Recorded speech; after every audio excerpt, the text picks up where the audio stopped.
भक्तवंता कल्पतरु भक्तवत्सल शरणागत वत्सल भगवान की वृत्ति कृपा करुणा से हम आप सब श्री वर्तमान जी का श्रवण लाभ ले रहे हैं।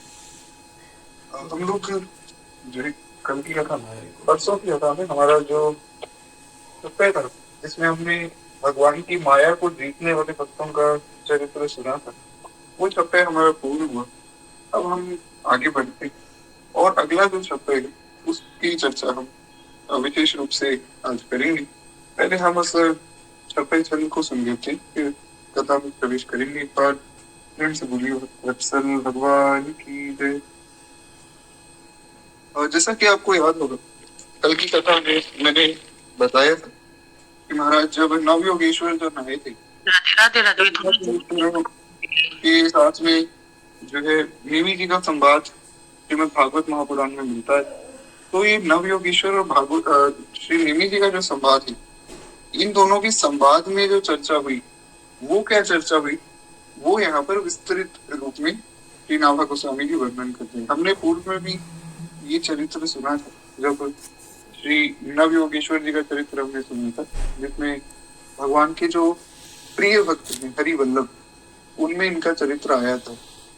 कमला गरुड़ सुनंद आदि षोडश प्रभु पद रति अनुजमवंत सुग्रीव विभीषण शबरी रघुपति ध्रुव उद्धव अम्बरीश विदुर क्रूर सुदामा चंद्रहास चित्रकेतु ग्राह गज पांडव नामा कौशारव कुंती वधु पटे जट लज्जा हरि हरिवल्लभ सब प्रार्थना जिन चरण रेणु आशा हरि।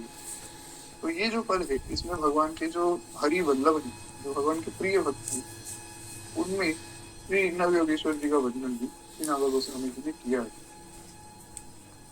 तो एक बार हम लोग यहाँ ये जो छप्पे है इस पर थोड़ी सी चर्चा करें।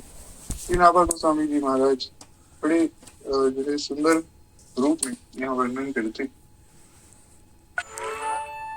कभी हरि कर भाजन भक्ति रचना कर भारी अंतरिक्ष अरुचमस अनीता पद्धति उधारी प्रबुद्ध प्रेम की राशि बुरीदा आविर होता पीपल द्रुमिल प्रसिद्ध भवादी पार के पोता जयंती नंदन जगत के त्रिविध ताप रामय हरण निमियर नव जोगेश्वरा आज त्राण को ही स्मरण निमि जोगेश्वर पद तराण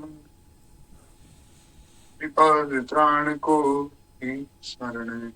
कहते महाराज मैं राजा निमि और नव योगेश्वरों के पाद त्राण यानी कि चरण धूलि का स्मरण करता हूँ, उनकी चरण पादुका का स्मरण करता हूँ, जो कवि हरि हर और कर भाजन जी भक्ति के अथाह समुद्र है। इनमें इनका नाम आएगा जी जो नव योगेश्वर है, ये इनके ही नाम है। तो कहते हैं कि ये लोग जो भक्ति के अथाह समुद्र है। उसके बाद अंतरिक्ष जी और तमस जी जो है वैष्णव उपासना में अत्यंत ही जो है वैष्णव उपासना की परिपाटी को लेके चलने वाले हैं। श्री प्रबुद्ध जी जो है वो प्रेम की राशि है और आविर्भूत्र जी वे ज्ञान और भक्ति के उदार दाता है। तो ये सब नव योगेश्वरों के ही नाम है। उनके विषय में नाभा गोस्वामी जी बता रहे हैं कि कौन कौन जो है वो क्या क्या कार्य कर रहे हैं।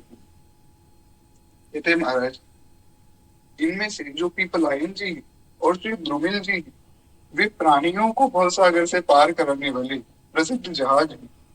श्री ऋषभ देव जी की पत्नी जयंती देवी को आनंदित करने वाले उनके ये जो 9 पुत्र हैं यानी कि जो 9 योगेश्वर हैं, ये संसार के तीनों तापों को तथा मानसिक रोगों को हरने वाले हैं।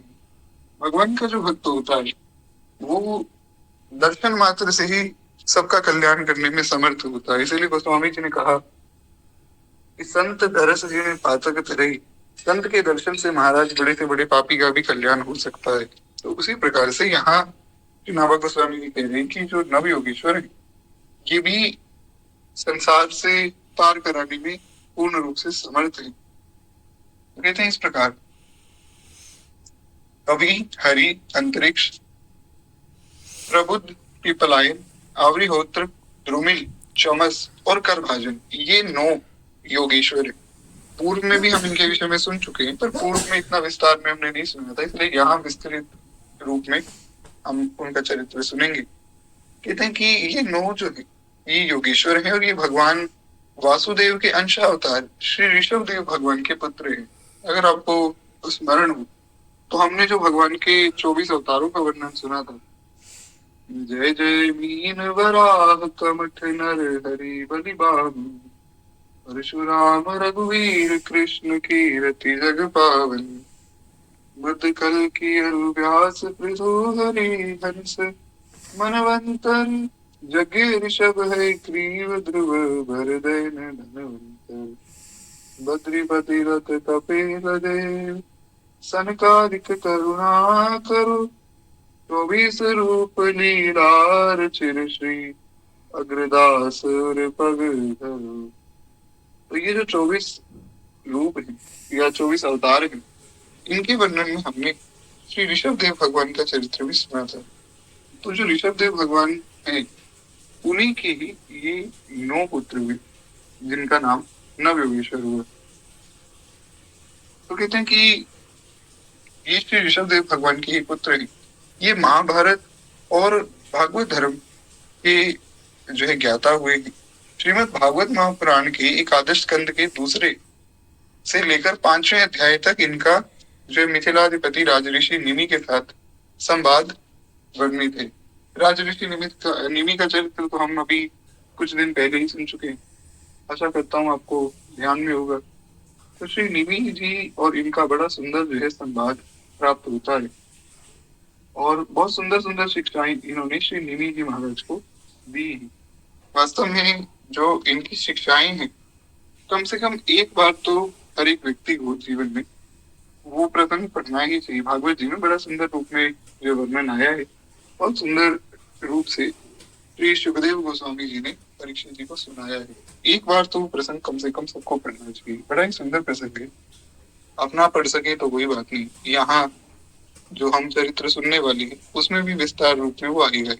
खैर एक बार प्रेम से बोलिए भक्त वत्सल भगवान की जय। तो कहते हैं इस प्रकार से श्री सुखदेव गोस्वामी जी ने इनके चरित्र का वर्णन किया। कहते हैं कि महाराज इनका जो संवाद हुआ है वो इस प्रकार से हुआ कि इनसे जो है राजा निमि ने प्रश्न पूछे और जैसे जैसे उन्होंने प्रश्न पूछे वैसे वैसे इन्होंने क्रमशः उत्तर दिए हैं। कौन से प्रश्न हैं?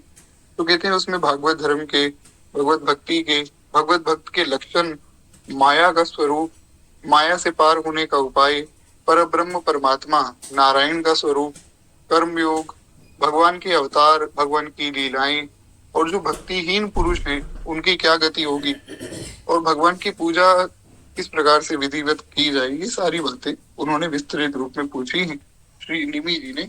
और इन सब विषयों पर बड़े विस्तृत रूप से ये नव योगेश्वर जो है उत्तर देंगे। तो ये जो प्रश्न है आगे इन्हीं पर हमें आज आप जो है चर्चा करेंगे। पूरे छप्पे में इन सब नव योगेश्वरों के विषय में ही महाराज चर्चा होगी और जो जो इन्होंने उत्तर दिए हैं उन उत्तरों के विषय में चर्चा होगी। तो इनके उत्तर भी बड़े सुंदर हैं, इसलिए किसी के जीवन में कोई प्रश्न हो तो यहाँ से उसको समाधान मिल सकता है। खैर एक बार प्रेम से बोली भक्त वत्सल भगवान की जय। अब हम लोग जो है इनके चरित्र में प्रवेश करें। पहले ये बताइए कि मेरी आवाज जो है ठीक आ रही है ना आप लोगों को? जी। तो कहते हैं कि एक बार की बात है, महाराज निमि बड़े बड़े ऋषियों के द्वारा एक महान यज्ञ करवा रहे थे और वहां पर जो पूर्वोक्त 9 योगेश्वर जो हैं वे महाराज विचरण करते हुए उनके यज्ञ में जा पहुंचे। जिन 9 योगेश्वरों के विषय में भी हमने सुना, कवि जी, हरि जी, अंतरिक्ष प्रबुद्ध पिपलायन, अविहोत्र ध्रुविल चमस और करभाजन। तो कहते हैं कि ये 9 के 9 योगेश्वर ये विचरण कर रहे थे।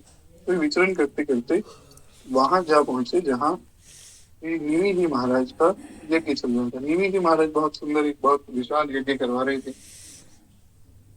तो कहते जब ये वहां पहुंचे तो सूर्य के समान तेजस्वी और परम अनुरागी इन 9 योगेश्वरों को देखकर राजा मुनि और ऋतध्वज आदि सब ब्राह्मण सबके सब इनके स्वागत में खड़े हो गए और उन्होंने प्रेम तथा आनंद में भरकर विधि पूर्वक इनकी पूजा की। तत्पश्चात निमि जी ने एक बड़ी प्यारी बात कही कि दुर्लभो मानुषो देहो दाहिरम क्षणभंगुर तत्रापि दुर्लभम मन्ये वैकुंठ प्रिय दर्शनम। बड़ा ही सुंदर श्लोक है महाराज। कहते हैं कि दुर्लभो मानुषो देहो, यानी कि जो मनुष्य का देह है बड़ा दुर्लभ है। और ये बड़ी विशेष बात है, हमने इस पे पूर्व में भी बहुत विस्तृत रूप में चर्चा की। गोस्वामी जी ने भी कहा कि बड़े भाग मानुष तन पावा सुर दुर्लभ सब ग्रंथन गावा। गोस्वामी जी ने कहा कि बड़े भाग से मनुष्य का जीवन मिलता है, बड़ी कृपा से मिलता है महाराज। तो निमि जी कहते हैं कि दुर्लभो मानुषो देहो और देहि नाम क्षणभंगुर। कहते हैं कि ये प्राप्त हो भी जाता है, वैसे तो ये मिलना ही बहुत मुश्किल है। ये जो मनुष्य का देह है मिल जाए ये बहुत कृपा है। उसमें भी बात ये है कि अगर मिल जाए तो भी मृत्यु का भय सवार रहता है फिर भी। कभी भी मृत्यु हो सकती है, कभी भी किसी भी क्षण कोई किसी भी व्यक्ति की मृत्यु हो सकती है। कोई ये नहीं जानता कि कब किसकी मृत्यु हो जाए। जब किसी की मृत्यु होती है तो हर एक व्यक्ति ये कहता है कि देखो कल तक तो बहुत स्वस्थ थे, आज खेल रहे थे, आज चले गए। तो इस प्रकार से ये क्षण भंगुर है, कब जो है जीवन की अवधि समाप्त हो जाए कोई नहीं जानता है। तो कहते हैं महाराज देहि नाम क्षण भंगुर है। उसके बाद तत्रापि दुर्लभम मन्ये। कहते हैं बात यहाँ तक नहीं रुकती। ठीक है, मनुष्य का देह है बड़ा दुर्लभ है महाराज, ये क्षण भंगुर भी ठीक है। इसी भी अनिश्चित मनुष्य जीवन में इससे भी दुर्लभ एक और बात है। वो क्या है? कहते हैं कि तत्रापि दुर्लभम मन्ये श्री वैकुंठ प्रिय दर्शनम। कहते हैं कि भगवान के प्यारे और उनको प्यार करने वाले भक्त जनों का, संत जनों का जो दर्शन है वो तो और भी दुर्लभ है। सबसे दुर्लभ क्या है? कहते हैं कि जो भगवान के प्यारे भक्त हैं और जो भगवान के भक्तों के जो भक्त हैं उन सबका जो दर्शन है वो वास्तव में संसार में सबसे दुर्लभ है। उससे दुर्लभ कुछ नहीं, क्योंकि श्री गोस्वामी जी ने भी वर्णन किया है कि महाराज संत मिलन और हरि कथा तुलसी दुर्लभ दुए सब द्वारा और लक्ष्मी को पापी के भी होगी। इस प्रकार से श्री गोस्वामी जी महाराज वर्णन करते हैं कि 2 वस्तुएं बड़ी दुर्लभ है, एक तो संत का मिलन और दूसरी हरि की कथा। ये 2 वस्तु जिसको मिल जाए वास्तव में उसका मनुष्य जीवन धन्य माना जाता है। श्री भगवान की कृपा से हमें तो दोनों ही मिली। फिर एक बार प्रेम से बोलिए भक्त वत्सल भगवान की जय। कहते हैं इस प्रकार से श्री निमि जी ने वर्णन किया कि भगवान की जो कथा है, भगवान के संतों का जो दर्शन है, ये 2 वस्तुएं बड़ी दुर्लभ है महाराज। ये आसानी से नहीं मिलती। आप देखिए सुख सुविधा भी सबको मिल जाती है। गोस्वामी जी ने कहा सुख धारा और लक्ष्मी तो पापी के भी हुई। जो पापी मनुष्य है, जो भगवान को नहीं मानता है, उसके घर में भी पुत्र है महाराज, उसके घर में भी धन है, तो ये सब वस्तुएं तो उसके पास भी है। तो फिर विशेषता क्या है? विशेषता है भगवान का भजन। जो भक्त है उसकी भक्ति उसकी विशेषता है। फिर इस प्रकार से कहते हैं कि हम आप लोगों से ये जानना चाहते हैं कि जीव के परम कल्याण का स्वरूप क्या है, उसका साधन क्या है, तथा कृपा करके आप भागवत धर्म का वर्णन भी कीजिए कि किस प्रकार से जो है भगवान को पाया जाए, किस प्रकार से भगवान को बचा जाए। आदि आदि सब बातें आप हमें कहकर सुनाइए। निमि जी के प्रश्न का अभिनंदन करते हुए श्री कवि जी, यानी कि जो पहले योगेश्वर हैं, श्री कवि कवि जी ने कहा कि देखो राजन भक्त जनों के हृदय से कभी भी दूर ना होने वाले अच्युत भगवान के चरणों की नित्य निरंतर उपासना ही इस संसार में परम कल्याण और आत्यंतिक क्षेम है और सर्वथा जो है भय शून्य है। ऐसा मेरा निश्चित मत है। देह गेह आदि तुच्छ एवं असक्त पदार्थों में जो है अहमता एवं ममता हो जाने के कारण जिनकी चित्त वृत्ति उद्विग्न हो रही है, उनका भय भी जो है इस उपासना का अनुष्ठान करने पर पूर्णतः निवृत्त हो जाता है। यानी कि ये कहना चाहते हैं कि जो व्यक्ति भगवान की शरण ले लेता है उसके परम कल्याण का साधन भगवान की शरण ही होती है। भगवान ने हर बार हर जगह हर शास्त्र में यही घोषणा की है, प्रकृति व प्रपन्नाय तवास्मीति चयंचते अभयम सर्वभूतेभ्यो ददामि तत्प्रशमना। भगवान ने कहा कि जो एक बार आकर मेरी शरण में ये कह देता है कि मैं प्रभु आपका हूँ और आप मेरे, उस व्यक्ति को मैं कभी नहीं त्यागता हूँ, उसको मैं अभय कर देता हूँ। ये बात भगवान ने गीता जी में कही है, सर्वधर्मान परित्यज्य मामेकं शरणं व्रज अहम त्वां सर्व पापेभ्यो मोक्षयिष्यामि मा शुचि, आदि आदि प्रकार के सब जगह यही वर्णन आया है। तो वही बात यहाँ कवि जी ने बताई। कवि जी ने कहा कि जो मनुष्य इस भवसागर से पार होना चाहता है उसे भगवान की नित्य निरंतर उपासना करनी चाहिए। देखिए एक बड़ी विशेष बात है, गोस्वामी जी ने भी जो अपने पद लिखे हैं विनय पत्रिका में, उसमें गोस्वामी जी ने भी वर्णन किया कि सदा जो है भगवान का नाम जपो। बहुत पदों में गोस्वामी जी ने सदा शब्द का प्रयोग किया। सदा का अर्थ ये है कि निरंतर निरंतर भजन में लगना पड़ेगा।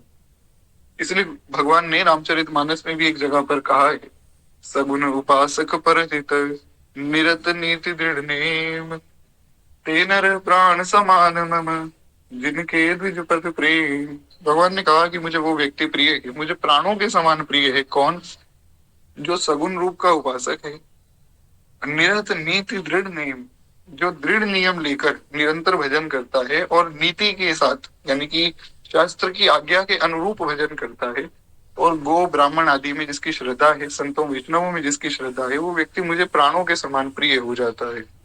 तो निरंतर भजन करना चाहिए। ऐसा नहीं कि हम जो है एक दो दिन तो खूब महाराज बढ़िया से कथा सुनी, उसके बाद फिर जो है बैठ गए आराम से, एक दो दिन खूब नाम जप किया, फिर नाम जप करना ही भूल गए। ऐसा नहीं करना चाहिए। निरंतर एक नियम लेना चाहिए, उस नियम के अनुरूप भजन करना चाहिए। तो श्री कवि जी ने कहा कि जो इस प्रकार से निरंतर भगवान का भजन करते हैं वे व्यक्ति भगवान को बहुत जल्दी प्राप्त कर लेते हैं। और जो भगवान की शरण में चले जाते हैं, जो भगवान की शरण ग्रहण करते हैं,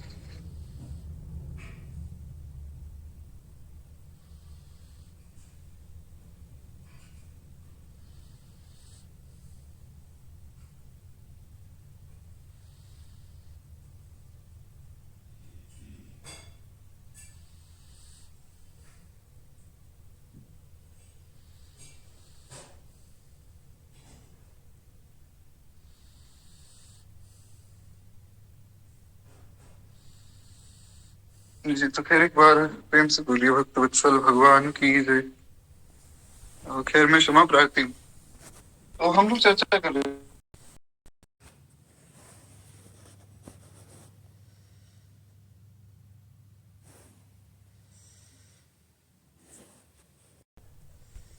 दुख के कारण बहुत पीड़ा होने लग जाती है, सुख आता है तो बहुत हर्ष होने लग जाता है, तो वो भी इन इन भय से भी मुक्त हो जाते हैं। इसलिए जो है भगवान की शरण ग्रहण करना, शरणागति बहुत आवश्यक है। कायेन वाचा मनसेन्द्रिये वा बुद्ध्यात्मना वा अनुसृत स्वभावात् करोति यद्यत् सकलं परस्मै श्रीनारायणायेति समर्पयेत्। कहते हैं कि अर्थात कल्याणकारी, जो कल्याणकामी पुरुष है, पुरुष शरीर से, वाणी से, मन से, इंद्रियों से, बुद्धि से, अहंकार से, यानी कि जो भी हम कार्य कर रहे हैं अनेक जन्मों में अथवा एक जन्म की आदतों से स्वभाववश जो जो करे वह सब जो है परम पुरुष भगवान नारायण के लिए ही है और उनको ही समर्पित करना चाहिए। श्री नारायणायेति समर्पयेत, सब जो है भगवान को अर्पित कर दिया जाता है। ये बड़ा प्रसिद्ध श्लोक है, आपने संभवतः सुना भी होगा किसी कथा आदि में। ये बड़ा ही प्रसिद्ध श्लोक है, सब लोग सब कार्य करने के बाद इसको गाते भी हैं। तो इस प्रकार से कहते हैं कि महाराज संसार में भगवान के जन्म की और लीला की बहुत सी मंगलमयी कथाएं प्रसिद्ध हैं, उनको सुनते रहना चाहिए, बारंबार जय भगवान की कथा को सुनना चाहिए। और उन गुणों और लीलाओं का स्मरण दिलाने वाले भगवान के बहुत से प्रसिद्ध नाम भी हैं। जैसे मधुसूदन है भगवान का नाम, तो मधुसूदन नाम अगर आप बोलेंगे तो आपको याद आएगा कि हाँ मधु नाम का जो दैत्य था उसको भगवान ने मारा तो भगवान का नाम मधुसूदन पड़ गया। भगवान का नाम गोविंद पड़ा तो भगवान जो है गौ माता का रक्षण करते हैं, उनका खूब पालन करते हैं। अन्य भी बहुत से कारण हैं, गोविंद इसलिए भी नाम पड़ा भगवान का कि जो इंद्रियां हैं वे गो हैं, भगवान उनको अपने कंट्रोल में रखते हैं। जो भक्त की इंद्रियां हैं वो भगवान के वश में होती हैं, तो इसलिए भी गोविंद नाम है। तो इस प्रकार से जो भी भगवान के नाम है, जब उनका आप स्मरण करेंगे, जैसे कोई कहे नरसिंह नरसिंह नरसिंह नरसिंह, तो प्रहलाद जी का स्मरण हुआ आएगा।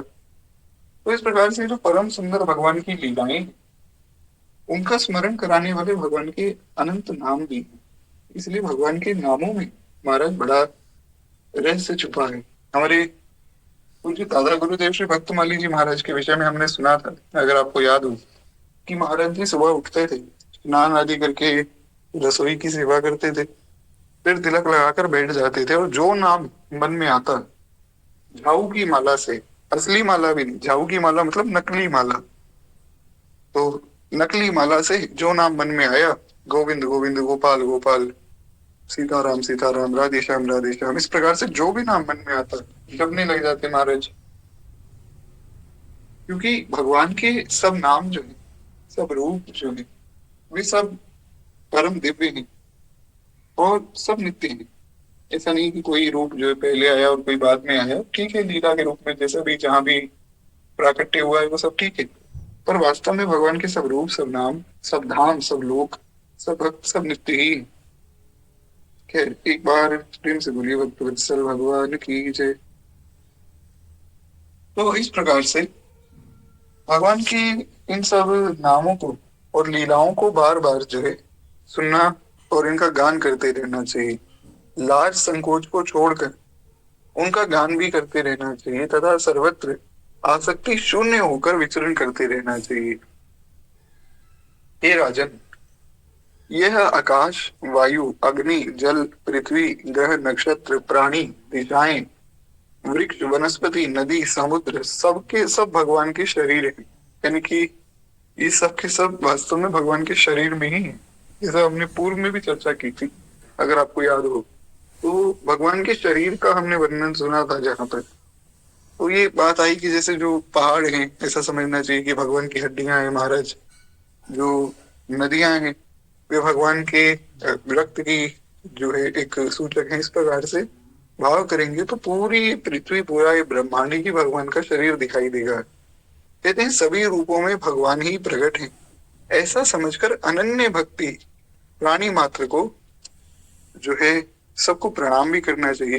जो भी भगवान का अनन्य भक्त है वो सबको प्रणाम करे, सब जगह पर भगवान को ही देखे, उसको कहते हैं अनन्य भक्ति। तो इस प्रकार से,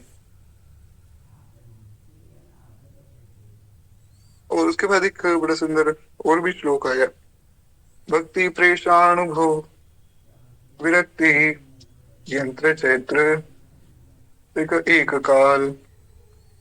कहते हैं कि महाराज, जैसे भोजन करने वाले प्रत्येक ग्रास के साथ तुष्टि, पुष्टि और क्षुधा निवृत्ति, ये तीनों एक साथ हो जाते हैं। जैसे आप भोजन करेंगे तो आपको जो भूख लग रही है वो तो शांत होगी, क्षुधा निवृत्ति तो हो ही जाएगी, साथ में आपको संतुष्टि भी हो जाएगी कि हाँ, कुछ बहुत बढ़िया आपका कुछ मनपसंद बना और आपने पा लिया महाराज प्रसाद, तो आपको बड़ी संतुष्टि हो जाएगी और पुष्टि भी हो जाएगी, मतलब वो शरीर में लग भी जाएगा। इस प्रकार से कहते हैं वैसे ही जो मनुष्य भगवान की शरण लेकर उनका भजन करने लग जाता है, उसे भजन के प्रत्येक क्षण में भगवान के प्रति प्रेम, अपने प्रेमास्पद प्रभु के स्वरूप का अनुभव और उनके अतिरिक्त अन्य वस्तुओं से वैराग्य, तीनों एक साथ हो जाते हैं। जो भगवान का भजन करता है उसको भगवान का प्रेम मिलता है, भगवान के रूप का अनुभव भी मिल जाता है किसी ना किसी रूप में, और उसको जो है बाकी जो संसारी वस्तुएं हैं उनसे वैराग्य भी हो जाता है, और ये तीनों एक साथ होते हैं। तो इसलिए भगवान की शरण लेकर भगवान का भजन करना बहुत आवश्यक है। खैर, इस प्रकार से कहते हैं कि श्री नाभा गोस्वामी जी ने जो संवाद लिखा, तो उसमें यहाँ तक ये सब बातें हमने सुनी कि किस प्रकार से भगवान की शरण में व्यक्ति को जाना चाहिए। अब कहते हैं कि भगवत भक्तों के संबंध में जिज्ञासा करने पर श्री हरि ने उत्तर दिया। ये जो उत्तर था ये श्री कवि जी ने उत्तर दिया था, यानी ये जो पहले योगेश्वर है ये उनका उत्तर था। अब जो दूसरे हैं श्री हरि, तो हरि जी ने आगे उत्तर दिया है भगवत भक्तों के संबंध में। कहते हैं कि देखो, आत्म स्वरूप भगवान समस्त प्राणियों के आत्म स्वरूप से ही नित्य निरंतर जो है वे सब जगह पर स्थित हैं, और साथ ही में समस्त प्राणी और समस्त पदार्थ उनके आत्म स्वरूप भगवान में ही स्थित हैं। एक प्रकार से जिसका अनुभव है उसे जो है उत्तम भागवत समझना चाहिए। सरल शब्दों में ये समझना चाहिए कि सब में भगवान है और भगवान में सब है, यानी कि भगवान को छोड़कर अन्यत्र कोई वस्तु है ही नहीं। जो ऐसी भावना, ऐसी कल्पना करता है, जो ऐसा ध्यान करता है, उस व्यक्ति को उत्तम भागवत समझना चाहिए। ये उत्तम भागवत का लक्षण है, जो सब जगह भगवान को दिखे, जिसको अन्य कोई ना दिखाई दे। तो इस प्रकार से उसे उत्तम भागवत माना जाए।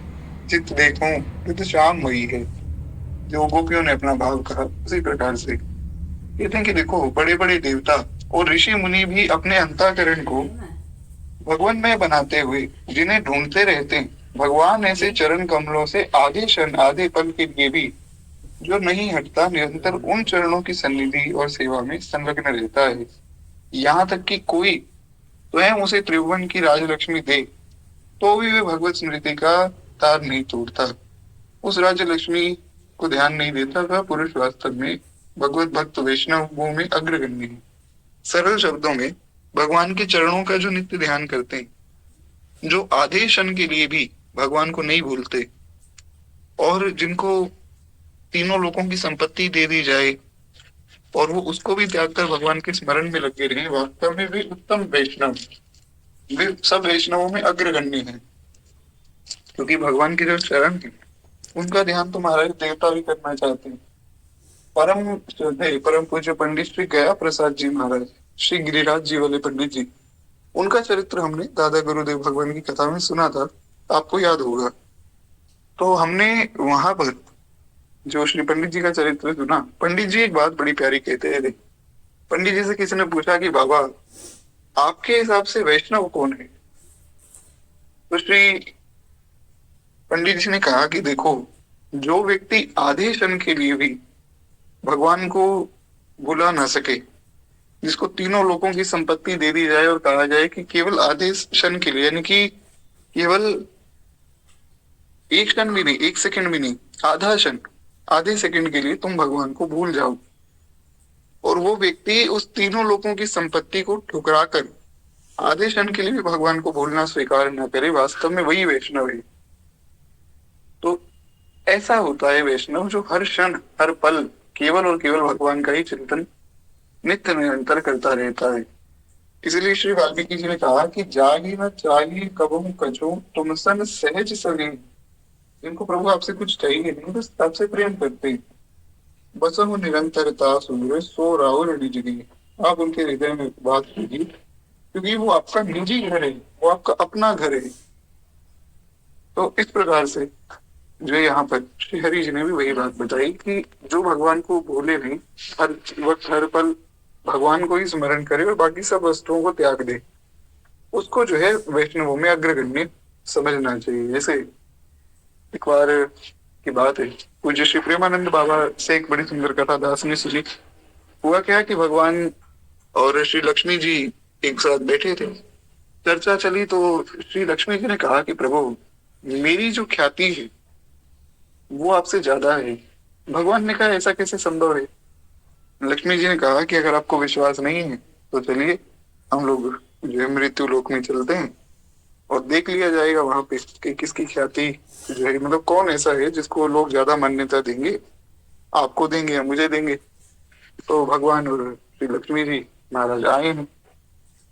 तो वहां पर भगवान ने एक बड़े सुंदर जो है संत का स्वरूप बनाया महाराज, और श्री ठाकुर जी किसी एक व्यक्ति के घर में गए। बहुत बढ़िया सुंदर भगवान के तो मखमली वस्त्र हैं, बढ़िया सुंदर सोने की चेन आदि पहनकर भगवान सज धज के इत्र आदि लगा के पहुंच गए। भगवान तो भगवान है, और भगवान का स्वरूप इतना सुंदर है कि भगवान के वपू को देखकर कोई भी व्यक्ति मोहित हो जाए। तो जिसके यहाँ गए वो गृहस्थ भक्त था, उसने बड़ा स्वागत किया कि आओ महाराज, संत पधारे हैं।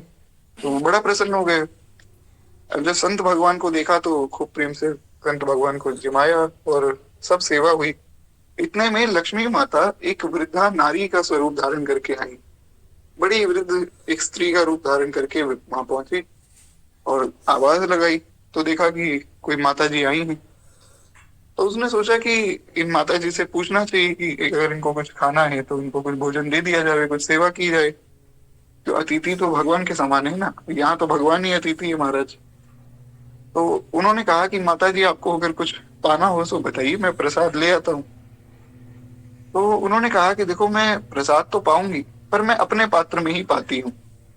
तो मैं अपना पात्र साथ लेकर चलती हूँ, अगर आपको आपत्ति ना हो तो मैं अपने पात्र में पा लूं। तो बोले हाँ बिल्कुल, हम प्रसाद लाते हैं, आप अपना जो पात्र निकालिए, आप पा लीजिए। अब लक्ष्मी माता ने अपने पात्र निकाले, पात्र नहीं वो थाली कटोरी आदि सब निकाला। तो देखा कि महाराज ऐसे ऐसे मणि उस थाली में लगे हुए हैं जो मणि मनुष्य लोक में है ही नहीं, स्वर्ग लोक में भी संभवतः ना हो। ऐसे ऐसे मणि हीरे सब जो है लगे हुए हैं। तो व्यक्ति तो हैरान हो गया, बोला कि बताओ ये वृद्धा माता जी स्वरूप से तो ऐसा लगता है जैसे कोई बहुत धनवान नहीं है, पर इतना महंगा पात्र तो अगर हमें मिल जाए तब तो आनंद ही हो जाए। तो भगवान जो है अंदर ही बैठे हैं साधु का रूप धारण करके, और बाहर से वो माता जी प्रसाद पा रही। तो अब जब प्रसाद उन्होंने पा लिया तो उस व्यक्ति ने पूछा कि माता जी अगर आपको आपत्ति ना हो तो आपके बर्तन हम धो दे। अगर कोई आपत्ति है तो ठीक है, आपको खुद बर्तन धोने हो तो आप धो लीजिए, और आपत्ति ना हो तो हम धो देते हैं। तो वो वृद्ध माता जी बोली कि नहीं नहीं, देखो ऐसा है कि मेरा नियम है, मैं जहाँ एक बार पा लेती हूँ, मतलब जिस पात्र में एक बार मैंने पा लिया उस पात्र को मैं दूसरी बार प्रयोग में नहीं लाती हूँ, अब ये पात्र तुम रख लेना। तो वो तो बड़ा खुश हो गया। तो बोला कि ये तो बहुत अच्छी बात है, मैं यही तो मैं सोच रहा था। उन्होंने कहा पर मेरी एक शर्त है, ये पात्र तो मैं तुम्हें दे दूंगी, पर क्या है जहाँ ये संत बैठे होते हैं ना ये बाबा जी, वहां मैं रहती नहीं हूँ। तो अगर कोई बाबा जी तुम्हारे घर में है तो उनको तुम भगा दो, तो फिर क्या है ये पात्र आदि मैं तुम्हें दे दूंगी। तो वो अंदर गए और महाराज भगवान को बोले कि बाबा जी आप अपना सामान उठाइए और यहाँ से जो है भाग जाइए। तो भगवान ने पूछा कि अचानक से क्या बात हो गई, अभी तो तुम बड़ी आओ भगत कर रहे थे। तो उस व्यक्ति ने कहा बस हमारी सेवा पूरी हुई, अब आप और किसी व्यक्ति का घर ढूंढ के वह बाहर गई और महाराज वहां आप सेवा करवाइए, हमारी तरफ से हमारी सेवा हो गई। तो इस प्रकार से एक ये बड़ी सुंदर प्रेरक प्रसंग है कि भगवान किसी को नहीं चाहिए, सबको महाराज संसार की कामना है। कोई विरला होता है, भगवान ने कहा मनुष्य नाम सहस्त्रेषु, हजारों में से कोई एक होता है जो इस मार्ग पर वास्तव में चलता है, और उनमें से भी कोई एक होता है जो वास्तव में भगवान को पाने के लिए चलता है। तो इस प्रकार से संसार की कामना को त्यागना ये बड़ा कठिन है, और जो इसको त्याग कर केवल भगवान की कामना करे उसको उत्तम वैष्णव समझना चाहिए। फिर एक बार प्रेम से बोलिए भक्त वत्सल भगवान की जय। तो ये तो केवल एक लीला मात्र है, यहाँ से एक बड़ी सुंदर प्रेरणा हमें मिलती है। ये इस प्रकार से महाराज श्री निमि जी की जिज्ञासा करने पर श्री कर भाजन जी ने चारों युगों के दिए ये स्वरूपों का वर्णन किया। यानी कि चारों युगों में किसका ध्यान किसका भजन करें, किस प्रकार से करें, वो सब बातें श्री कर भाजन जी ने बताई। दो योगेश्वरों का वर्णन हम सुन चुके हैं, श्री हरि जी और श्री कवि जी, और तीसरे हैं श्री कर भाजन। कहते हैं कि उन्होंने बताया कि देखो कलयुग में भगवान नाम संकीर्तन को सबसे श्रेष्ठ माना गया है, और ये सबसे सुलभ साधन है। भगवान नाम से सुलभ कोई भी साधन नहीं है, क्योंकि भगवान का जो नाम है वो इतना सुलभ और इतना जो है मीठा है। अन्य कोई साधन आप करेंगे बड़ा क्लिष्ट है, जैसे तप करना है मान लीजिए किसी को, तो तप में जो एक गोस्वामी जी का पद है विजय पत्रिका में, प्रयास करेंगे कभी भगवान योग बनावे, बड़ा ही अद्भुत पद है, बहुत ही ज्यादा सुंदर और बहुत ही सुंदर, और साथ के साथ बहुत ही मधुर पद है। उस पद की चर्चा कभी करेंगे। उसमें गोस्वामी जी ने वर्णन किया बहुत विस्तार में कि जो तप है वो ये तप पवित्र नहीं रह गया है, क्योंकि तप को जो है लोभ खत्म करता है। तो मान लीजिए किसी में लोभ हो, तो वो व्यक्ति जो है तप नहीं कर पाएगा। आज के समय तो सब में ही लोभ है, तो इस प्रकार से तप हर व्यक्ति नहीं कर पाएगा। उसके बाद बात आई कि भैया भगवान की जो यज्ञ आदि की सेवाएं हैं वो करो, तो यज्ञ भी सब नहीं कर पाते क्योंकि यज्ञ दूषित हो गए। सबसे पहले तो भारतीय वेद लक्षणा देसी गाय का मिलना बड़ा कठिन है। आजकल जो गाय हैं, जर्सी आदि जो गाय हैं, इनको गाय नहीं माना गया शास्त्रों में। शुद्ध भारतीय वेद लक्षणा देसी गाय को ही गाय माना जाता है, और उनका जो शुद्ध दूध है वही महाराज भगवान की सेवा में प्रयोग होता है। उनका जो शुद्ध घी है, दूध है, ये सब। आजकल तो एक और बात मैंने सुनी, मैं तो बड़ा आश्चर्यचकित हो गया। एक जगह मैं गया था कहीं पे, तो उन्होंने एक घी का एक वो मंगाया, पात्र मंगाया, और बोले कि ये जो है ये घी भगवान की सेवा में लगेगा। तो जिनसे मंगाया था वो बेचारा गलती से दूसरा पात्र ले आया, तो उन्होंने उसको डांट दिया कि अरे ये तो घर का घी है, भगवान का घी अलग है। तो मुझे लगा शायद ऐसा होगा कि दो अलग अलग पात्र होंगे, जिसमें भगवान के लिए जो सेवा में घी लगेगा वो अलग होगा, घर के लिए अलग होगा। तो वहां बाद में पता लगा कि वो जो भगवान के लिए घी लाया गया था तो वो थोड़ा सस्ता वाला था, और जो घर में घी प्रयोग हो रहा था वो थोड़ा महंगा, थोड़ा अच्छी क्वालिटी का था। हालांकि वास्तव में शुद्ध घी मिलवाना तो बड़ा कठिन है। और इस प्रकार से ये भी लोगों ने विभाजन कर रखा है कि चलो सेवा में क्या है, सस्ता वाला घी लगा तो ऐसा नहीं करना चाहिए। ये बहुत ही गलत बात है। ये तो बहुत ही एक अपराध समझ लीजिए, ऐसा नहीं होना चाहिए। खैर, तो अगर मान लीजिए कोई इस प्रकार से यज्ञ करना चाहे, तो वो कैसे यज्ञ करेगा? क्योंकि सब कुछ जो है दूषित है। जब शुद्ध दूध ही नहीं है, शुद्ध घी ही नहीं है, तो यज्ञ होगा कैसे? तो खैर यज्ञ भी संभव नहीं। उसके बाद बात आई कि महाराज ध्यान करो भगवान का। तो ध्यान कैसे करें? लोगों को आसन ही नहीं लगाना आता है। आजकल योगा आदि लोग करते हैं, वो कहते हैं हम तो जी योगी हैं। अरे योगा करने वाला योगी कहाँ से हो गया? बोले हम तो योगा करते हैं, हम योगी हो गए। योगा करने वाला कोई योगी नहीं होता है। योगा आदि तो ये तो एक तरह से प्राणायाम आदि हो गए, तो शरीर की एक्सरसाइज है। योग क्या है? योग में सबसे पहले यम नियम आसन प्राणायाम प्रत्याहार आदि, यहाँ से समाधि तक पहुंचा जाता है। तो समाधि में एक ऐसी अवस्था आती है जब व्यक्ति बैठा है तो बैठा रह जाता है, उसकी सांस बंद हो जाती है। मतलब ऐसा पता नहीं लगता कि सांस चल रही है, नहीं मैं कौन हूं, मैं कहाँ हूँ, कुछ नहीं पता लगता है। सब एकदम भूल जाता है, शून्य हो जाता है, और शरीर ऐसा हो जाता है जैसे कोई पत्थर की मूर्ति पड़ी हो। उसको कहते हैं समाधि। लोग महाराज आंख मूंद के बैठ गए, 1 घंटा बैठ गए, लोग की समाधि लग गई, ऐसा नहीं होता है। तो खैर इस प्रकार से ये समझना चाहिए कि आजकल आसन भी कठिन है, लोगों को बैठना नहीं आता है आसन पे। तो 1 घंटा 2 घंटा किसी को कहा जाए कि भैया आप एक आसन पे बैठ कर दिखाइए, तो वो 10 बार हिल जाएगा बीच में। तो योग भी मुश्किल हो गया है। उसके बाद अगर कोई व्यक्ति सोचे कि हम अन्य कोई क्लिष्ट साधन कर लें, कोई कर्मकांड कर ले, कोई दान दक्षिणा कर ले, तो दान भी दूषित हो गया। तो पहली बात तो जो दान हम दे रहे हैं, ये नहीं पता कि किसको दान देना चाहिए। किसी को भी पैसे निकाले दे दिए, ऐसा गलत है। क्योंकि जिसको आपने दान दिया है, अगर वो उस धन का सदुपयोग नहीं करता है, दुरुपयोग करेगा, तो उसका आप आपको लगेगा। तो इसलिए दान भी दूषित हो चुका है। लोग दान करते हैं इस भावना से करते हैं कि महाराज हमारे घर की जो अलाई बलाई है वो सब जो है दूसरे व्यक्ति को लग जाएगी। कितनी गलत भावना है। जब ऐसा नोट किसी बच्चे के ऊपर मुझे घुमा कर दिया जाता है कि इस बच्चे की सारी बीमारी चली जाएगी, अच्छी बात नहीं। अगर दान किया जाए तो ऐसे किया जाए कि पहली बात तो किसी को पता ना लगे, दूसरी बात जो वस्तु आपने दान कर दी वो भूल जाइए कि हमने कुछ दान किया है।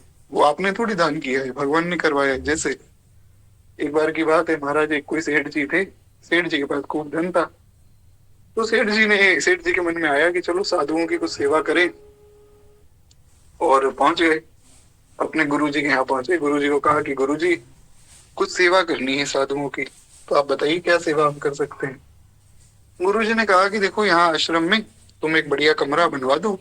क्या है, संत लोग आते हैं, संत लोग यहाँ रहेंगे, भजन करेंगे, तो तुम्हें खूब आशीर्वाद भी मिलेगा, तुम्हारा दान भी हो जाएगा। तो सेठ जी ने बहुत बढ़िया सुंदर एक कमरा बनवा दिया, उसमें जो है बढ़िया 2-3 पंखे लगवा दिए। तो सेठ जी वहां से चले गए। 2-3 महीने बाद वहां जब पुनः आए गुरु जी के स्थान में, तो देखा कि बढ़िया सुंदर जो है पंखा चल रहा है, सब संत बैठे हैं, बड़े खुश हुए।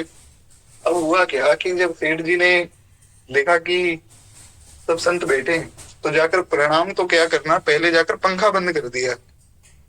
तो संतों ने डांट लगाई कि भैया तुम कौन हो और यहाँ पंखा क्यों बंद कर दिया गर्मी में। बोले कि देखिए, ये कमरा मैंने बनवाया है और ये पंखा भी मैंने लगवाया है, तो इस पंखे की जो ये पंखुड़ियां हैं, इन पर मेरे पोते पोतियों का नाम लिखा है। 3 पंखुड़ियां होती है ना पंखे की, तो मेरे 2 पोते हैं, 1 पोती, तो इन तीनों का नाम लिखा हुआ है। अब पंखा चल रहा है तो ये बेचारे पढ़ नहीं पा रहे, तो एक बार पंखा रुक जाए, ये लोग अपना अपना नाम पढ़ ले, फिर मैं पंखा पुनः चला दूंगा। और संतों ने सोचा कि ये व्यक्ति आया, ना तो इसने संतों को प्रणाम किया, ना इसने बालकों को कहा कि संतों को प्रणाम करो। प्रणाम करना तो दूर की बात ही, संतों का उपहास कर रहा है कि पंखे पे मेरे पोता पोती अपना नाम पढ़ ले, फिर चला दूंगा। तो उसको भगा दिया है, बोले अपना पंखा भी ले जाओ, तू भी चला जा। ऐसे एक और सेठ जी ने कमरा बनवाया कहीं पे, तो गुरु जी वहां रहते थे। तो सेठ जी कुछ दिन के लिए अपना गांव छोड़कर घूमने निकले। तो गुरु जी को कहा, गुरु जी मेरा कमरा खाली कर दीजिए, हम लोग यहाँ रहेंगे। अब आपके गांव में आकर कुछ दिन हम घूमने आए, तो हम अपने कमरे में रहेंगे। तो गुरु जी ने कहा कि भैया जो वस्तु दान कर दी वो तुम्हारी कैसे रही। बोले बस हमने बनवाया, हमने दान किया, तो हमें दे दो। तो दान में ऐसी भावना आ गई, तो इसलिए दान भी पवित्र नहीं रहा। तो इसलिए जितने भी साधन हैं वो सब मिलावटी हो चुके हैं। कलिकाल में कोई भी साधन पूर्ण रूप से पवित्र नहीं, पर भगवान का एकमात्र नाम है जो पूर्ण रूपेण पवित्र है और परम पवित्र है। भगवान के नाम में कहीं दूर दूर तक कोई जो है मिलावट नहीं। भगवान का नाम परम पवित्र है, इसलिए खूब प्रेम से जो है भगवान का नाम जपना चाहिए। मैं ये नहीं कह रहा हूँ कि अन्य साधन आप कुछ कर रहे हैं तो मत कीजिए, खूब प्रेम से कीजिए, पर भगवान का नाम तो सबको ही जपना चाहिए। आपने सब जप लिया, सब कर लिया और नाम नहीं जपा तो सब कुछ व्यर्थ है, जीरो है। ये मैं नहीं कह रहा हूँ, गोस्वामी जी कह रहे हैं। राम नाम एक अंक है और सब साधन है शून्य। कहते हैं कि जो भगवान का नाम है वो एक अंक है और बाकी सारे साधन है जीरो। तो अगर एक के आगे जीरो लगेगा तब तो उसकी वैल्यू बढ़ेगी। और अगर कोई सोचे कि एक तो हम ना लगाएं, 0 0 0 0 लिखते रहे, तो वो जीरो ही रह जाएगा। इसलिए एक लगाना बहुत आवश्यक है। नाम का जो है अवलंब लेना बहुत आवश्यक है। तो खैर एक बार प्रेम से बोलिए श्री राम नाम महाराज की जय। इस प्रकार भगवान के नाम की बहुत महिमा कही गई। हमने परसों एक पद भी सुना था, अगर आपको याद हो, एक बड़ा सुंदर विनय पत्रिका जी का पद है, राम जप राम जप राम जप बाबरे, घोर भव नीर निधि नाम निज नावरे। तो ये बड़ा सुंदर पद है, इस पर हमने बहुत विस्तार में चर्चा भी की थी, तो अब पुनः विस्तार नहीं करेंगे, हम आगे बढ़ते हैं। इस प्रकार से श्री करभाजन जी ने बताया कि देखो, भगवान का जो नाम है वही सर्वश्रेष्ठ साधन है इस कलिकाल में और सबसे सुलभ साधन है। यही कारण है कि सतयुग में, त्रेता में, द्वापर में प्रजा चाहती है कि हमारा जन्म कलयुग में हो। ये बात श्री करभाजन जी ने कही, भागवत जी का जो वचन है। इस सतयुग, त्रेता और द्वापर के लोग तो चाहते हैं कि हमारा जन्म जो है कलिकाल में हो। क्यों? क्योंकि हम इतने क्लिष्ट साधन कर रहे हैं, यज्ञ कर रहे हैं, तप कर रहे हैं, आदि आदि सब साधन करते हैं, पर कलयुग में तो साधन ही केवल भगवान का नाम है। इसका मतलब नहीं कि केवल कलयुग में भगवान के नाम की महिमा है। तो स्वामी जी ने कहा कि चहु जग चहु श्रुति नाम प्रभाव, कली विशेष नहीं आन हो पाओ। उन्होंने कहा कि चारों युगों में, चारों वेदों में नाम का ही प्रभाव कहा गया है, परंतु कलयुग में नाम का प्रभाव विशेष है क्योंकि अन्य कोई उपाय नहीं है। यहाँ पे दूसरा कोई साधन है नहीं। मतलब साधन तो है पर वो सब मिलावटी है, जैसा अभी हमने सुना। तो इस प्रकार से कहते हैं, कृतादिषु प्रजा राजन कला विचिंत संभवम, खलु खलु भविष्यन्ति नारायण परायणा। बड़ा ही सुंदर श्लोक है।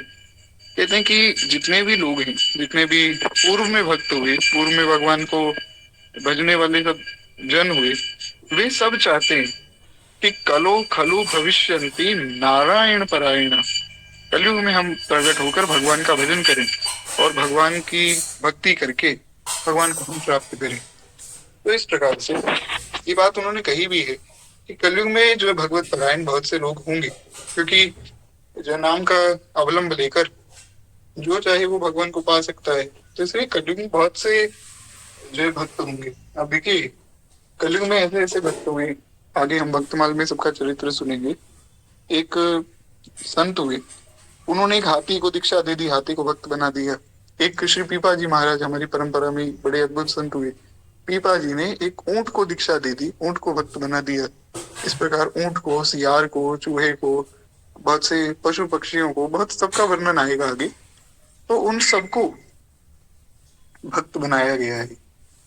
तो ये सब भगवान के भक्त हुए केवल नाम के प्रभाव से, अन्य कोई साधन नहीं, केवल नाम सुनाया, संतों के मुख से नाम सुना, तो उस नाम का ऐसा प्रभाव कि हाथी भक्त बन गया, ऊंट भक्त बन गया।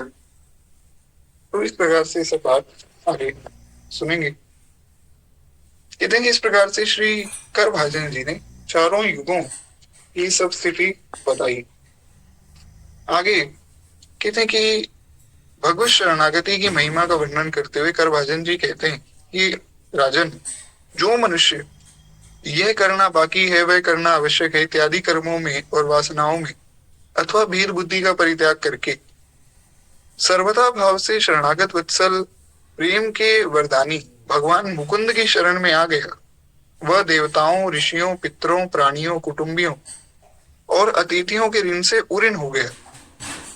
उसको अब किसी का ऋण नहीं देना है। जो पूर्ण रूप से भगवत शरणागत हो गया, यानी कि भगवान की शरण में जो बैठा है, उसको अन्य कुछ करने की आवश्यकता ही नहीं, क्योंकि अन्य कोई साधन रह ही नहीं गया।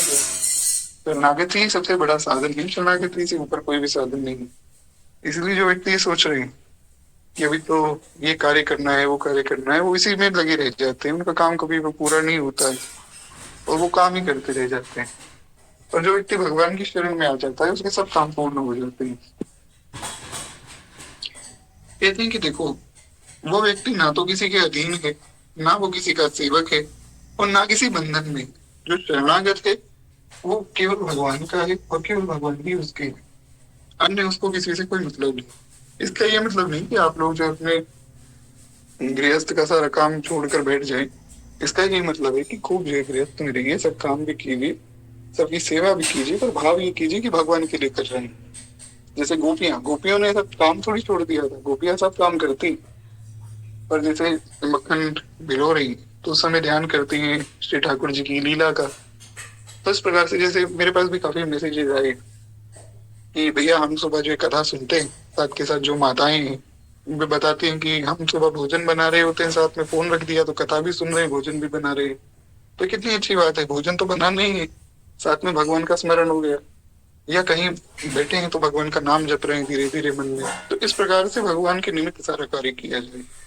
अभी हमने सुना जो कवि जी ने बड़ा सुंदर एक श्लोक कहा भागवत जी का, कायेन वाचा मनसेन्द्रियर्वा बुद्ध्यात्मना वा अनुसृत स्वभावात् करोति यद्यत् सकलं परस्मै श्रीनारायणायेति समर्पयेत्। सारी कार्य भगवान श्री नारायण के निमित्त हो, भगवान को समर्पित किए जाए। खैर एक बार प्रेम से बोलिए भक्त वत्सल भगवान की जय। इस प्रकार से जो सारी बात श्री करभाजन जी ने बताई। कहते हैं कि देखो हे राजन, श्री अंतरिक्ष जी ने, जो करभाजन जी के बाद जो चौथे योगेश्वर हुई अंतरिक्ष जी, उन्होंने कहा कि देखो माया का जो विशद विवेचन है उसको सुनो, भगवान की माया कैसी है, वो कहाँ कहाँ जो उसकी सत्ता है, किस प्रकार से वो जीव को भगवान के पास ले जाती है, दूर ले जाती है, सब बातें श्री अंतरिक्ष जी ने बताई। कहते हैं कि दृश्यमान जगत की उत्पत्ति, स्थिति, प्रलय, ये सब माया के ही कार्य है। ये जितना भी सब दिख रहा है, जो जगत हो रहा है, इसका पालन हो रहा है, फिर भी जगत खत्म हो जाएगा, फिर जगत होगा, तो ये सब माया के ही कार्य है।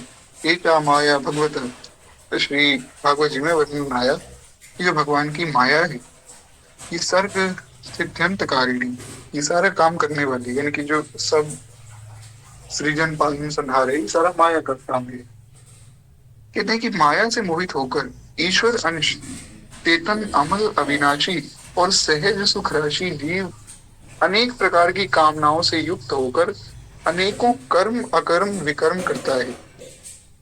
जो जीव है वो माया के वशीभूत होकर कर्म भी करता है, अकर्म भी करता है और विकर्म भी करता है। तो ये सब जो काम है ये माया के वशीभूत होकर करते हैं। इसका मतलब ये है कि जो कर्म भी हम कर रहे हैं ना, कर्म मतलब जो कर्म कांड आदि है, जो भगवान की प्रसन्नता के लिए नहीं किया जा रहा है, तो वो भी वास्तव में माया ही है। कोई यज्ञ कर रहा है इस कामना से कर रहा है कि स्वर्ग मिल जाए, ब्रह्मलोक मिल जाए, सब माया है।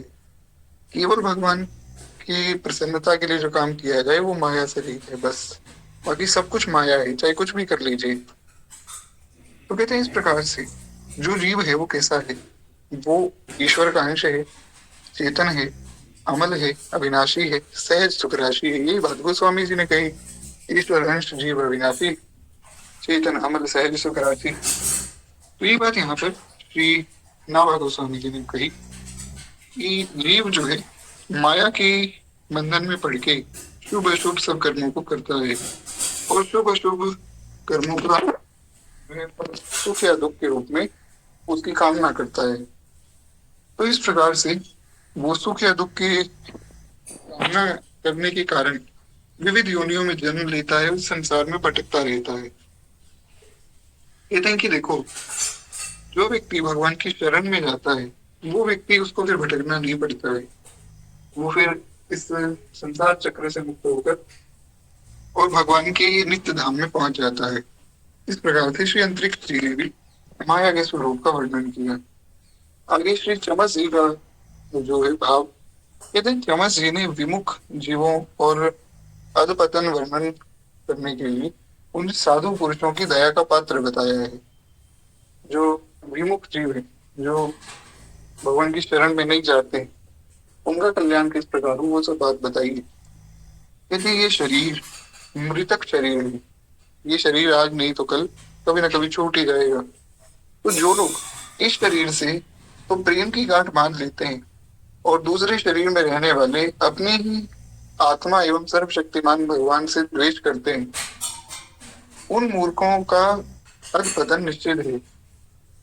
इनकी जो लोग भगवान से वैर करते हैं या भगवान को नहीं मानते, वो मनुष्य का जीवन पाकर भी भगवान को नहीं भेजते, ये सब मूर्ख हैं और उनका जो है पतन निश्चित है।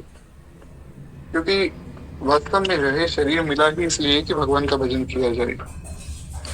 मनुष्य देह कर ये पर भाई, भजिए राम सब काम बिहाई। श्री सुग्रीव जी के प्रसंग में गोस्वामी जी ने रामचरितमानस में वर्णन किया। सुग्रीव जी ने यही बात बताई कि मनुष्य देह धारण करने का यही एकमात्र उद्देश्य होना चाहिए कि भगवान का भजन करे, सब काम होने चाहिए। तो इस प्रकार से वे अपने आप जैसे साधु पुरुषों की दया के पात्र हैं। भगवान की दुर्दया माया से पार पाने के लिए जो है उपाय निरूपण करते हुए श्री प्रबुद्ध जी ने आगे वर्णन किया।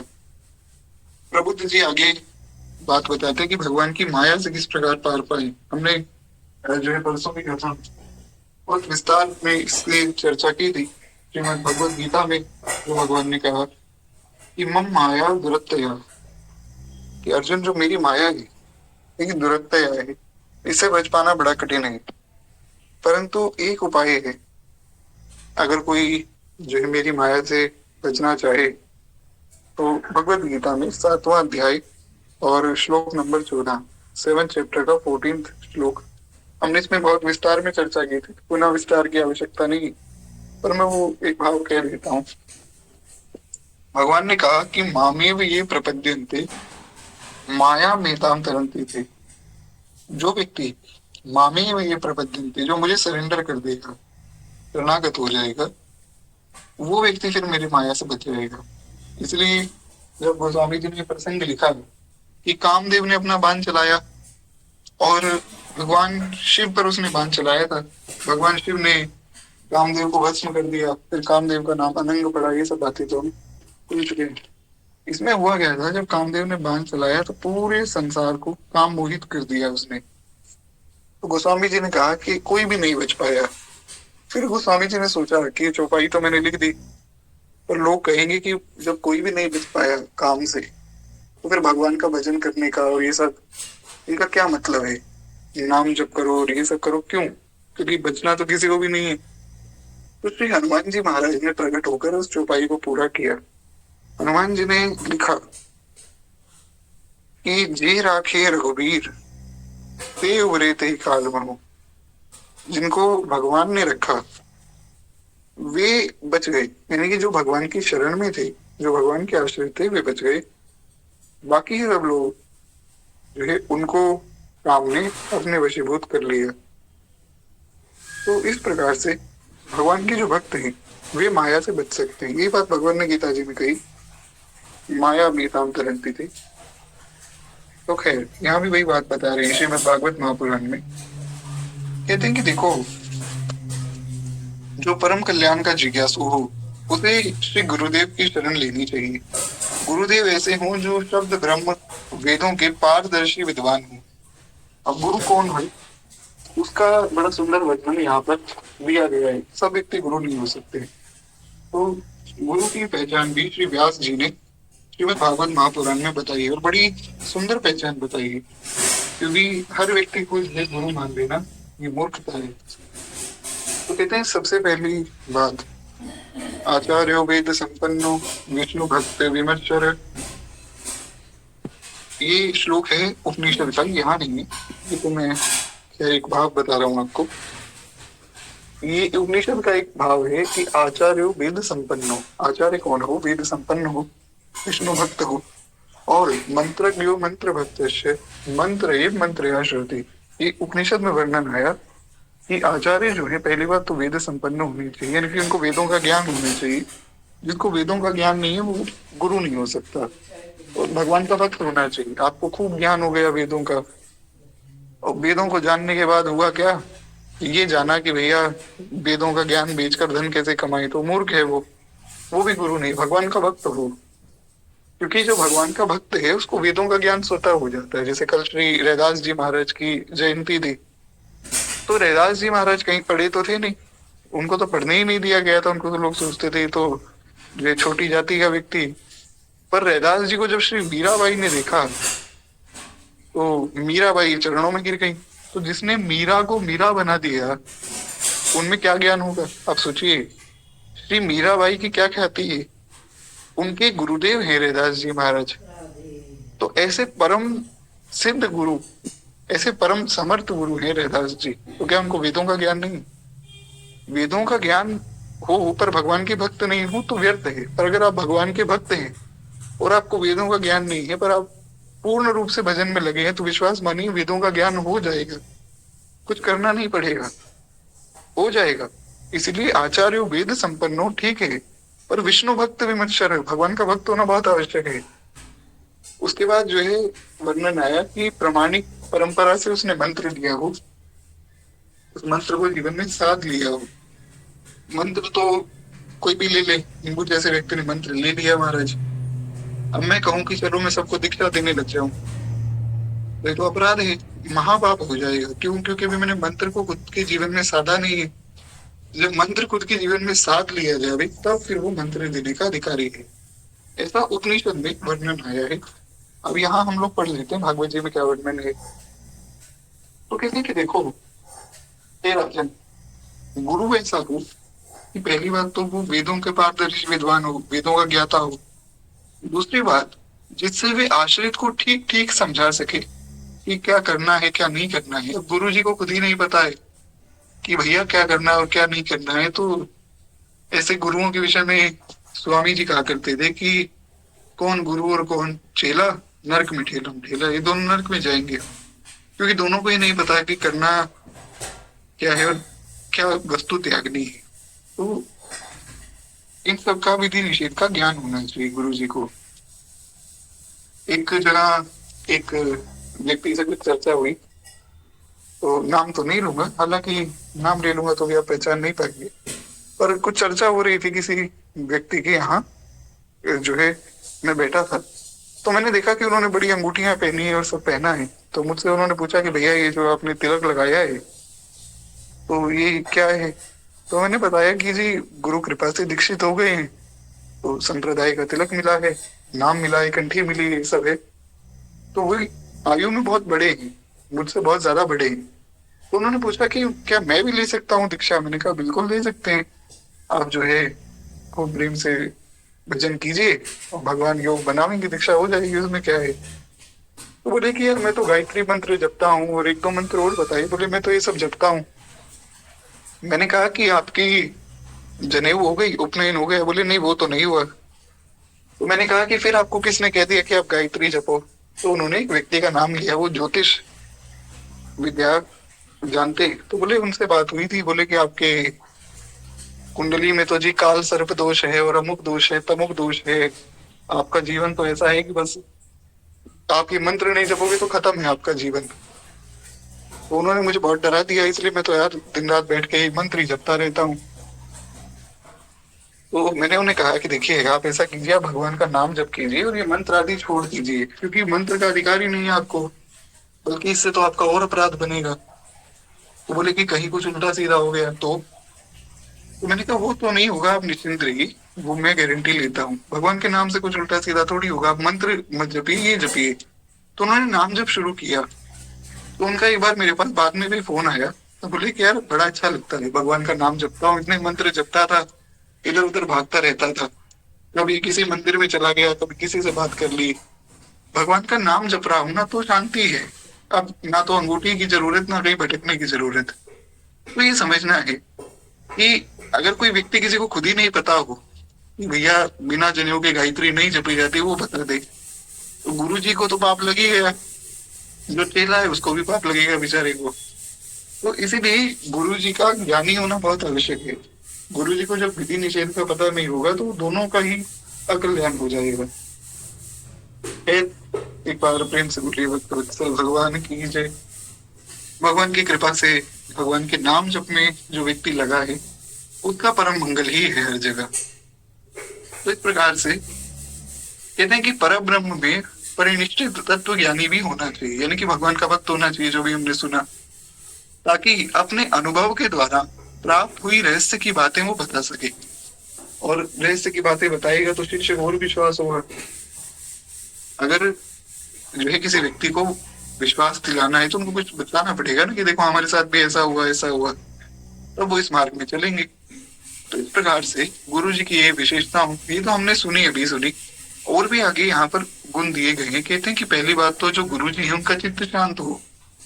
अब जैसे गुरु जी को किसी ने धन दे दिया और वो खुश हो गए, नाचने लग गए, तो फिर भैया कैसे गुरु हैं। इसलिए शांत होनी चाहिए, ना ज्यादा दुख में कोई उनको कष्ट हो, ना ही सुख में हर्ष हो। तो कहते हैं इस प्रकार से उनका चित्त शांत हो, विशेष व्यवहारिक प्रपंचों में प्रवृत्ति ना हो, ज्यादा संसार के चक्कर में ना पड़े। जिज्ञासु को चाहिए कि गुरु को ही अपना परम प्रियतम आत्मा और इष्ट देव माने। ये एक शिष्य की भावना हो कि हमारे गुरुदेव ही भगवान है।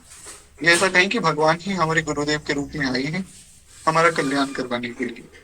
ये भावना करके जब आप गुरुदेव की बात मानेंगे ना, विश्वास मानिए, आपका कल्याण होगा, क्योंकि वास्तव में श्री भगवान ही गुरु रूप में आते हैं सबका कल्याण करने के लिए। एक बार प्रेम से बोलिए श्री सदगुरुदेव भगवान की जय। तो इस विषय पर तो हम बहुत विस्तार में ये चर्चा कर ही चुके हैं। हमारी जो भजो गुरु नाम की पुस्तक है उसमें हमने चर्चा की ना, तो इसमें ज्यादा विस्तार करने की आवश्यकता है नहीं। हम आगे बढ़ते हैं।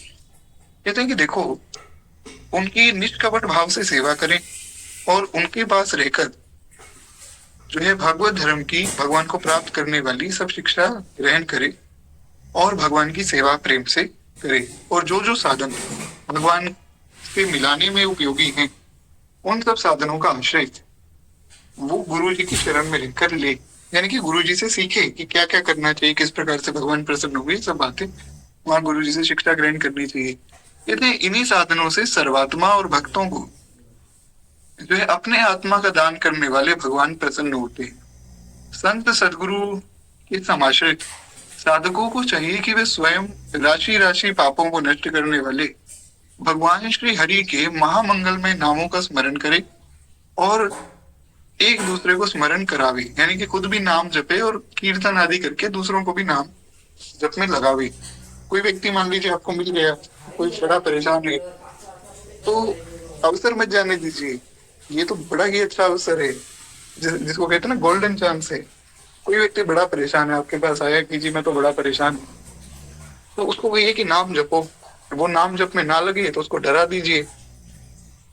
तो क्या है कि किसी भी प्रकार उसको नाम जप में अगर आप लगा देंगे ना, तो उस व्यक्ति का कल्याण हो जाएगा, वो नाम जपने लग जाएगा। तो अच्छा है, बड़ी अच्छी बात है। इस प्रकार से खुद भी जपे, साथ में दूसरों को भी जपा भी। हाँ, ये है कि जब आप खुद नाम जप करेंगे ना, तो उससे आपके अंदर एक बल आएगा, और उस बल से जब आप बोलेंगे तब सामने वाला सहज ही आपकी बात मान जाएगा। अब जैसे मुझ जैसा कोई व्यक्ति बोले कि भैया खूब नाम जपो, तो मैं तो खुद ही नहीं जपता हूँ, तो कोई तेज या कोई बल आदि कुछ तो है नहीं, तो हो सकता है कि शायद मेरी बात कोई ना माने, क्योंकि मेरी बात में उतना प्रभाव नहीं। पर अगर हमारे गुरुदेव भगवान कहें कि भैया भगवान का नाम जपो कल्याण होगा, तो निश्चित रूप से कोई ना कोई व्यक्ति नाम जप में लगेगा, क्योंकि उन्होंने नाम जप किया है, उनके पास वो शक्ति है। तो इसलिए नाम जप खूब करना चाहिए, ताकि आप दूसरों को भी कहें तो कहते हुए अच्छे लगे, मेरी तरह आपको वहां शर्मिंदा ना होना पड़े। खैर, एक बार प्रेम से बोलिए भक्त वत्सल भगवान की जय। कहते हैं इस प्रकार से साधन भक्ति का अनुष्ठान करते हुए जो व्यक्ति प्रेम भक्ति को हर व्यक्ति प्राप्त करता है, और जिस शरीर में निरंतर प्रेम का अष्ट सात्विक भाव रोमांचित आदि जो बने रहते हैं। हमने जो है अष्ट सात्विक भावों की चर्चा की थी, जिसमें अश्रु है, पुलक है, कंप है, रोमांच आदि है। ये सब भाव आते हैं, ये तब आते हैं जब व्यक्ति के मन में बहुत प्रेम हो। कई बार आपने देखा होगा, ऐसे बहुत से लोग हैं जो महाराज भगवान के दर्शन करने गए, वहां रोने लग गए, कांपने लग गए। क्यों? क्योंकि उनका मन बड़ा पवित्र हो गया, उनके अंदर इतना प्रेम है भगवान के लिए कि वो दर्शन करते ही उनको अश्रु कंप पुलक आदि अष्ट सात्विक भाव जो है प्रकट हो जाते हैं। ये बड़ी ऊंची अवस्था है। तो इस प्रकार से जो व्यक्ति नित्य निरंतर भगवान का भजन करता है, उसमें ये सब भाव आ जाते हैं, स्वतः ही आ जाते हैं। और कहते हैं कि जो इस प्रकार से भागवत धर्म की शिक्षा को ग्रहण करता है और उसे जो है उनके द्वारा प्रेम लक्षणा भक्ति की प्राप्ति हो जाती है, वो व्यक्ति भगवान नारायण के परायण होकर उस माया को अनायास ही पार कर लेता है, जिसके पंजे से निकलना बहुत कठिन है। तो इस प्रकार से जो है माया से बचा जा सकता है।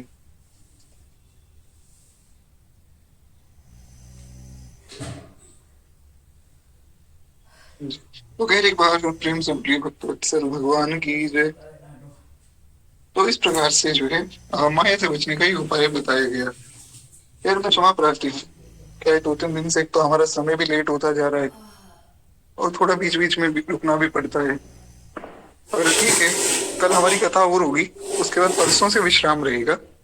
और वो कितने लंबे समय का विश्राम है ये मैं नहीं जानता हूँ, परंतु ये प्रयास मैं करूंगा कि जो कथा है ना, शेष कथा, उसमें से कुछ कुछ भाग मैं आपको रिकॉर्ड कर करके आधा घंटा 1 घंटा जितना भी समय मिलेगा, प्रयास रहेगा कि मैं आपको कुछ कुछ भाग रिकॉर्ड करके रोज भेज दूंगा, तो उसको फिर आप सुन लीजिएगा। बाकी जैसा भी रहेगा मैं आपको कल अपडेट कर दूंगा। तो खैर, एक बार प्रेम से बोलिए भक्त वत्सल भगवान की जय। तो इस प्रकार से कहते हैं कि देखो हे राजन, जो व्यक्ति भगवान की शरण में आकर भगवान का नाम जप करता है, कथा आदि सुनता है, और सब साधन जो गुरु प्रदत्त साधन है उनको करता है, तो वो माया से बच जाता है। तो इस प्रकार से यहाँ श्री अंतरिक्ष जी ने सारी बात बताई है। आगे और क्षमा चाहूंगा, श्री प्रबुद्ध जी ने, अंतरिक्ष जी ने तो माया का स्वरूप बताया था ना, ये प्रबुद्ध जी ने बताया। तो कहते हैं कि श्री निमि जी के कर्म योग के संबंध में जिज्ञासा करने पर श्री आविहोत्र जी ने भगवत सेवा पूजा रूप कर्म को परम कल्याणप्रद बताया। यानी कि निमि जी ने पूछा कि जो कर्म योग है उसके विषय में आप बताइए। बड़ी सुंदर बात है। देखिए, भागवत जी में वर्णन आ गया है कि भगवान की सेवा पूजा ही वास्तव में श्रेष्ठ कर्म है। वैसे तो जो कर्म कांड आती है वो यज्ञ आदि को कहा जाता है, पर श्रेष्ठ भगवान की सेवा पूजा को बताया। क्यों? यज्ञ, ऐसा नहीं कि यज्ञ करना गलत है, एक क्या है, धारणा बना दी गई लोगों के मन में कि देखो ये यज्ञ जो जब तप आदि तो सब बेकार। ऐसा नहीं कि बेकार साधन है, इसे क्या है, दोष दर्शन होता है। एक जगह एक व्यक्ति को मैं सुन रहा था, वो बोले कि देखो ये सब साधन तो मायावाद है। ऐसा नहीं होता है। हाँ, नाम जप जो है उसकी क्षमता तो कहीं भी नहीं, कोई भी साधन नहीं कर सकता है, वो ठीक है। पर बाकी सब साधनों को हम कहने की तो मायावाद है, गलत बात है। भगवान की प्रसन्नता के लिए कुछ भी किया जाए वो सब मंगलमय है, परंतु उसमें सबसे ज्यादा जो पवित्र और सबसे ज्यादा सुलभ साधन है वो है नाम जप। इसलिए हम लोग जो है नाम जप पे बल दे रहे हैं। पर इसका ये मतलब नहीं कि बाकी साधन सब जो है वो बेकार है या उन साधनों का कोई उपाय, ऐसा नहीं है। तो ये समझना चाहिए सब साधनों का सम्मान है, पर हमें जो गुरु आज्ञा है हम वो मानेंगे। इस प्रकार से आपसे दोष नहीं बनेगा, ऐसी भावना करनी चाहिए। तो कर्मयोग के विषय में जब प्रश्न किया तो श्री आविहोत्री जी ने कहा कि भगवान की जो सेवा है, पूजा है, ये श्रेष्ठ कर्म है। क्योंकि अगर यज्ञ आदि करोगे तो अभी हमने सुना यज्ञ आदि पवित्र नहीं रह गई, पर सेवा पूजा जो है आप अच्छे से कर सकते हैं। और उसमें भी उतना भी ना कर सके तो नाम जब तो बहुत अच्छे से किया जा सकता है, बैठकर कथा तो हम प्रेम से सुन सकते हैं। तो इस प्रकार से ये जो साधन है ये बड़े सुलभ साधन है। कहते हैं ये आशु हृदय ग्रंथि निर्जिहश्रु परात्मना विधिनोपचर्य देवम तंत्रोदेन च केशवम। कहते हैं कि जो पुरुष चाहता है कि शीघ्र ही शीघ्र मेरे ब्रह्म स्वरूप का मुझे ज्ञान हो जावे, और ये जो जो हृदय की ग्रंथि है, हृदय की ग्रंथि क्या है, थोड़ा इसके विषय में हम सुने। श्रीमद रामचरितमानस के उत्तरकांड में श्री काकभुचुंडी जी और श्री गरुड़ जी का संवाद है। तो वहां पर वर्णन आया है ग्रंथि का। श्री काकभुचुंडी जी ने बताया कि ये जो है ग्रंथि हमारे हृदय में पड़ गई है, गांठ पड़ गई है। कौन सी गांठ पड़ गई? मैं और मेरा। मैं रुमोर तोरते माया। तो स्वामी जी ने वर्णन किया कि मैं और मेरा, तू और तेरा, ये भावना आ गई लोगों में कि मैं, एक तो मैं हूँ और ये सामान सब मेरा है। तो ये सब बातें जो लोग करते हैं इनके कारण व्यक्ति जो है संसार में फंस गया। कि मैं नहीं कह रहा हूँ, गोस्वामी जी ने कही ये बात। मैं रुमोर तोरते माया जी बस की जीव निकाया। गोस्वामी जी ने कहा कि भैया ये मैं, मेरा, तू, तेरा, इन सब बातों में व्यक्ति संसार में डूबता जा रहा है, इतने जीवों को अपने वश में कर रखा है। तो एक ग्रंथि, एक गांठ जो है व्यक्ति के हृदय में पड़ी हुई है। तो उस ग्रंथि की यहाँ बात हो रही है। ये ग्रंथि के विषय में अगर आपको और विस्तार में सुनना हो तो रामचरितमानस का उत्तरकांड, उसमें काकभुचुंडी जी और श्री गरुड़ जी का संवाद आपको पढ़ना चाहिए। तो आप वहां और विस्तार में जान सकते हैं। बाकी यहाँ तो हम अभी चर्चा करेंगे ही। और जो लोग रामचरितमानस की कथा में जुड़े हुए थे पहले, हमने वहां चर्चा की थी, आपको याद होगा, बहुत विस्तार में हमने इस पर चर्चा की थी। तो क्या कहते हैं कि देखो, जो व्यक्ति ये चाहता है कि शीघ्र अति शीघ्र मुझे अपने स्वरूप का ज्ञान हो जाए और ये जो कल्पित ग्रंथि है, जो गांठ है, खुल जाए, उसे चाहिए कि वो वैदिक और तांत्रिक दोनों ही पद्धतियों से भगवान की आराधना करे। आराधना विधि का जो है संकेत करते हुए आगे वर्णन किया गया कि किस प्रकार से आराधना करनी चाहिए। भगवान की आराधना में 32 अपराध बताए गए। श्री रूप गोस्वामी आदि संतों ने, श्री भक्ति रसामृत सिंधु ग्रंथ है श्री रूप गोस्वामी का, उसमें उन्होंने 64 अपराध बताए। तो इसलिए आप सेवा करें पर अपराधों से बचते हुए करें। जैसे कई लोग मैं देखता हूँ, ऐसा होता है कि महाराज मंदिर गए और मंदिर जाकर जो है कोई सामने अपने परिवार के व्यक्ति मिले तो भगवान के सामने उनके चरणों में लौट गए। ऐसा नहीं करना चाहिए। भगवान के सामने कोई भी आ जाए, मंदिर में किसी को प्रणाम नहीं किया जाता है। आपको प्रणाम करना है तो आप थोड़ा सा अलग हो जाइए, अलग होकर जो है वहां फिर आप जो है प्रणाम कीजिए। भगवान के सामने किसी को प्रणाम नहीं कर सकते हैं आप, क्यों? भगवान से बड़ा थोड़ी कोई व्यक्ति। हाँ, अगर आपके गुरु जी आ गए तब तो भैया भगवान की सेवा को छोड़ो और गुरु जी के चरणों में दंडवत करो। गुरु जी है ना, गुरु जी तो भगवान से भी बड़े माने गए, संत को तो भगवान से भी ऊंचा माना जाता है हमारे यहाँ। तो वहां ठीक है, पर वो अन्य कोई व्यक्ति मिले तो उसको आप जो है मंदिर में प्रणाम नहीं कर सकते, ये एक अपराध है। बहुत से लोग नहीं जानते हैं इस विषय में, तो उनसे अपराध बन गया। तो इसलिए ये सब बातें जाननी चाहिए। अगर हम सेवा कर रहे हैं तो इन अपराधों के विषय में हमें समझना चाहिए, तब हम फिर जो है इनसे बच सकते हैं। खैर कहते हैं कि इस प्रकार से जैसे अब तुम वो सुनो किस प्रकार से भगवान की पूजा होती है। एक बार प्रेम से बोलिए भक्त वत्सल भगवान की जय। तो वह ध्यान से सुनिएगा, यहाँ बड़ा सुंदर जो है वर्णन आया है। कहते हैं कि जो जो हमारे उपास्य देव हैं, यानी कि जिनकी भी हम सेवा पूजा कर रहे हैं, जो भी हमारे इष्ट हैं, उन सबकी सेवा किस प्रकार हो। कहते हैं कि सबसे पहले तो उपास्य देव के विग्रह की हृदय आदि अंग, आयुध आदि उपांग और पार्षद आदि के सहित मूल मंत्र के द्वारा पाद्य अर्घ्य आचमन मधुपर्क स्नान वस्त्र आभूषण गंध पुष्प अक्षत, इन सब की जो है सेवा करनी चाहिए। अगर आपको याद हो तो परसों की ही कथा में हमने जो भगवान के षोडशोपचार हैं, 16 प्रकार की जो पूजा पद्धति है उसके विषय में सुना था। तो ये वही 16 प्रकार की पद्धति है। इस पर पुनः विस्तार कर नहीं पाएंगे क्योंकि समय कम है। अगर आप में से किसी को सुनना हो, पुनः सुनना हो, तो भैया जो हमारा भजो गुरु नाम नाम का जो ग्रंथ है उसकी जो तीसरी वीडियो है उसका लिंक ग्रुप में है। अगर किसी के पास नहीं है तो मुझे बताइए, मैं भेज दूंगा। तो वहां से जाकर आप उसको पुनः विस्तार में सुन सकते हैं। हमने बहुत विस्तार में चर्चा की थी उस पर। तो कहते हैं कि इस प्रकार से दही अक्षत तिलक माला धूप दीप ये सब नैवेद्य आदि से भगवान की विधिवत रूप से पूजा करनी चाहिए। फिर पूजा करने के बाद स्तोत्रों के द्वारा भगवान की स्तुति की जावे।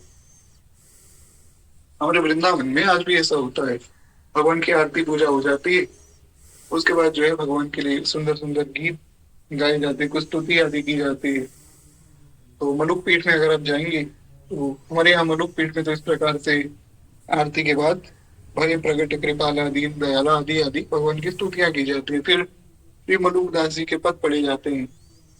तो इस प्रकार से भगवान की स्तुति करनी चाहिए। कहते हैं उसके बाद सपरिवार भगवान श्री हरि को नमस्कार करना चाहिए।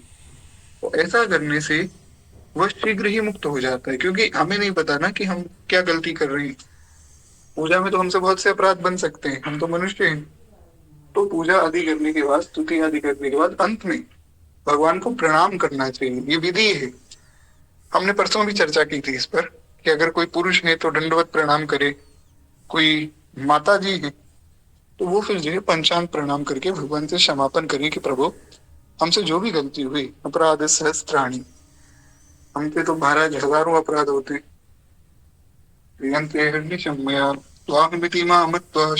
मधुसूदन। ये श्लोक है, भागवत जी का श्लोक है। अगर आपको ये याद नहीं है तो कोई बात नहीं, आप जो है अपनी वाणी में अपनी भाषा में भगवान से प्रार्थना करें। क्योंकि हमारे दादा गुरुदेव भगवान कहा करते थे कि भगवान को सब भाषाएं आती, भगवान को सब भाषाओं का ज्ञान है। इसीलिए जीव को चाहिए कि वो अपनी भाषा में अपने भाव में भगवान को प्रणाम करके और भगवान से महाराज प्रार्थना करे। अभी कितना सुलभ मार्ग है। आप देखिए, हमने परसों वेदों के मार्ग की चर्चा की थी कि अगर यज्ञ आदि में एक मंत्र गलत हो गया, और एक मंत्र नहीं, एक मंत्र का एक शब्द खाली गलत हो गया, या एक शब्द भी नहीं, मंत्र पूरा ठीक है, शब्द पूरे ठीक है, उसमें हल्का सा स्वर गलत हो गया तो पूरा मंत्र बदल जाता है। और यहाँ कितनी सुलभता है, आपको कोई श्लोक नहीं आता, कोई चौपाई नहीं आती, कोई बात नहीं, मन में जो भाव है अब प्रणाम कीजिए भगवान को। इससे सुलभ क्या होगा, इससे सुलभ कोई मार्ग है ही नहीं। इसलिए भगवान का भजन सबसे सुलभ है, भगवान को पाना सबसे सुलभ है कलयुग में। हम लोग व्यर्थ में ही चिंता करते हैं कि भैया कलयुग में भगवान नहीं मिलते। अरे कलयुग में तो महाराज ऐसे ऐसे भक्त हुए, भगवान जिनके यहाँ सेवा करने आ गए।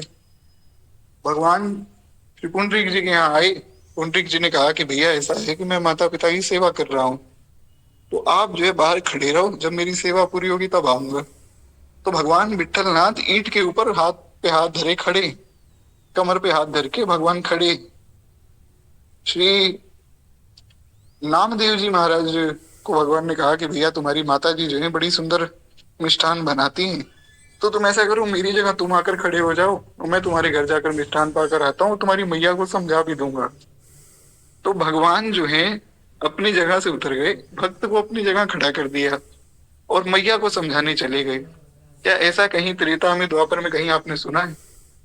कलयुग तो महाराज बड़ा सुंदर अवसर है भगवान के भजन का, भगवान के नाम जप का। कुछ भी नहीं करना है आपसे, कुछ नहीं होता है, कुछ मत कीजिए, आप नाम जप करते रहिए, नाम से सब सिद्धि मिल जाएगी, और कुछ भी नहीं करना है।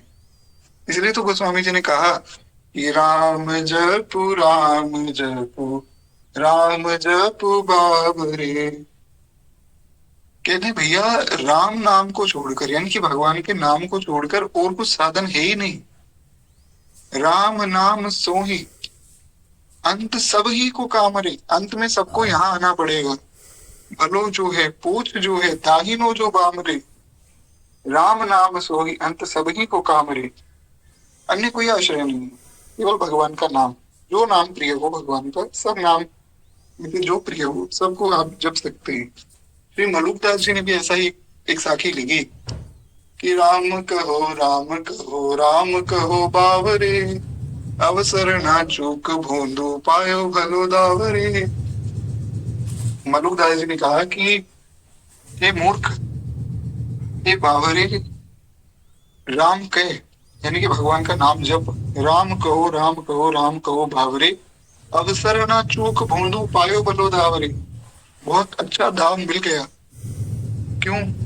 क्योंकि महाराज भगवान का नाम मिल गया और कुछ तो करना नहीं, भगवान की शरण में पड़े रहो, नाम जप करते रहो, आगे भगवान देखेंगे जो करना है। अवसर ना चूक भोंदू, हमारे ब्रज मंडल का ये बड़ा ही मधुर शब्द है, भोंदू। तो मलुकदास जी ने कहा कि अरे मूर्ख व्यक्ति, नाम जप कर, इससे ही कल्याण होगा।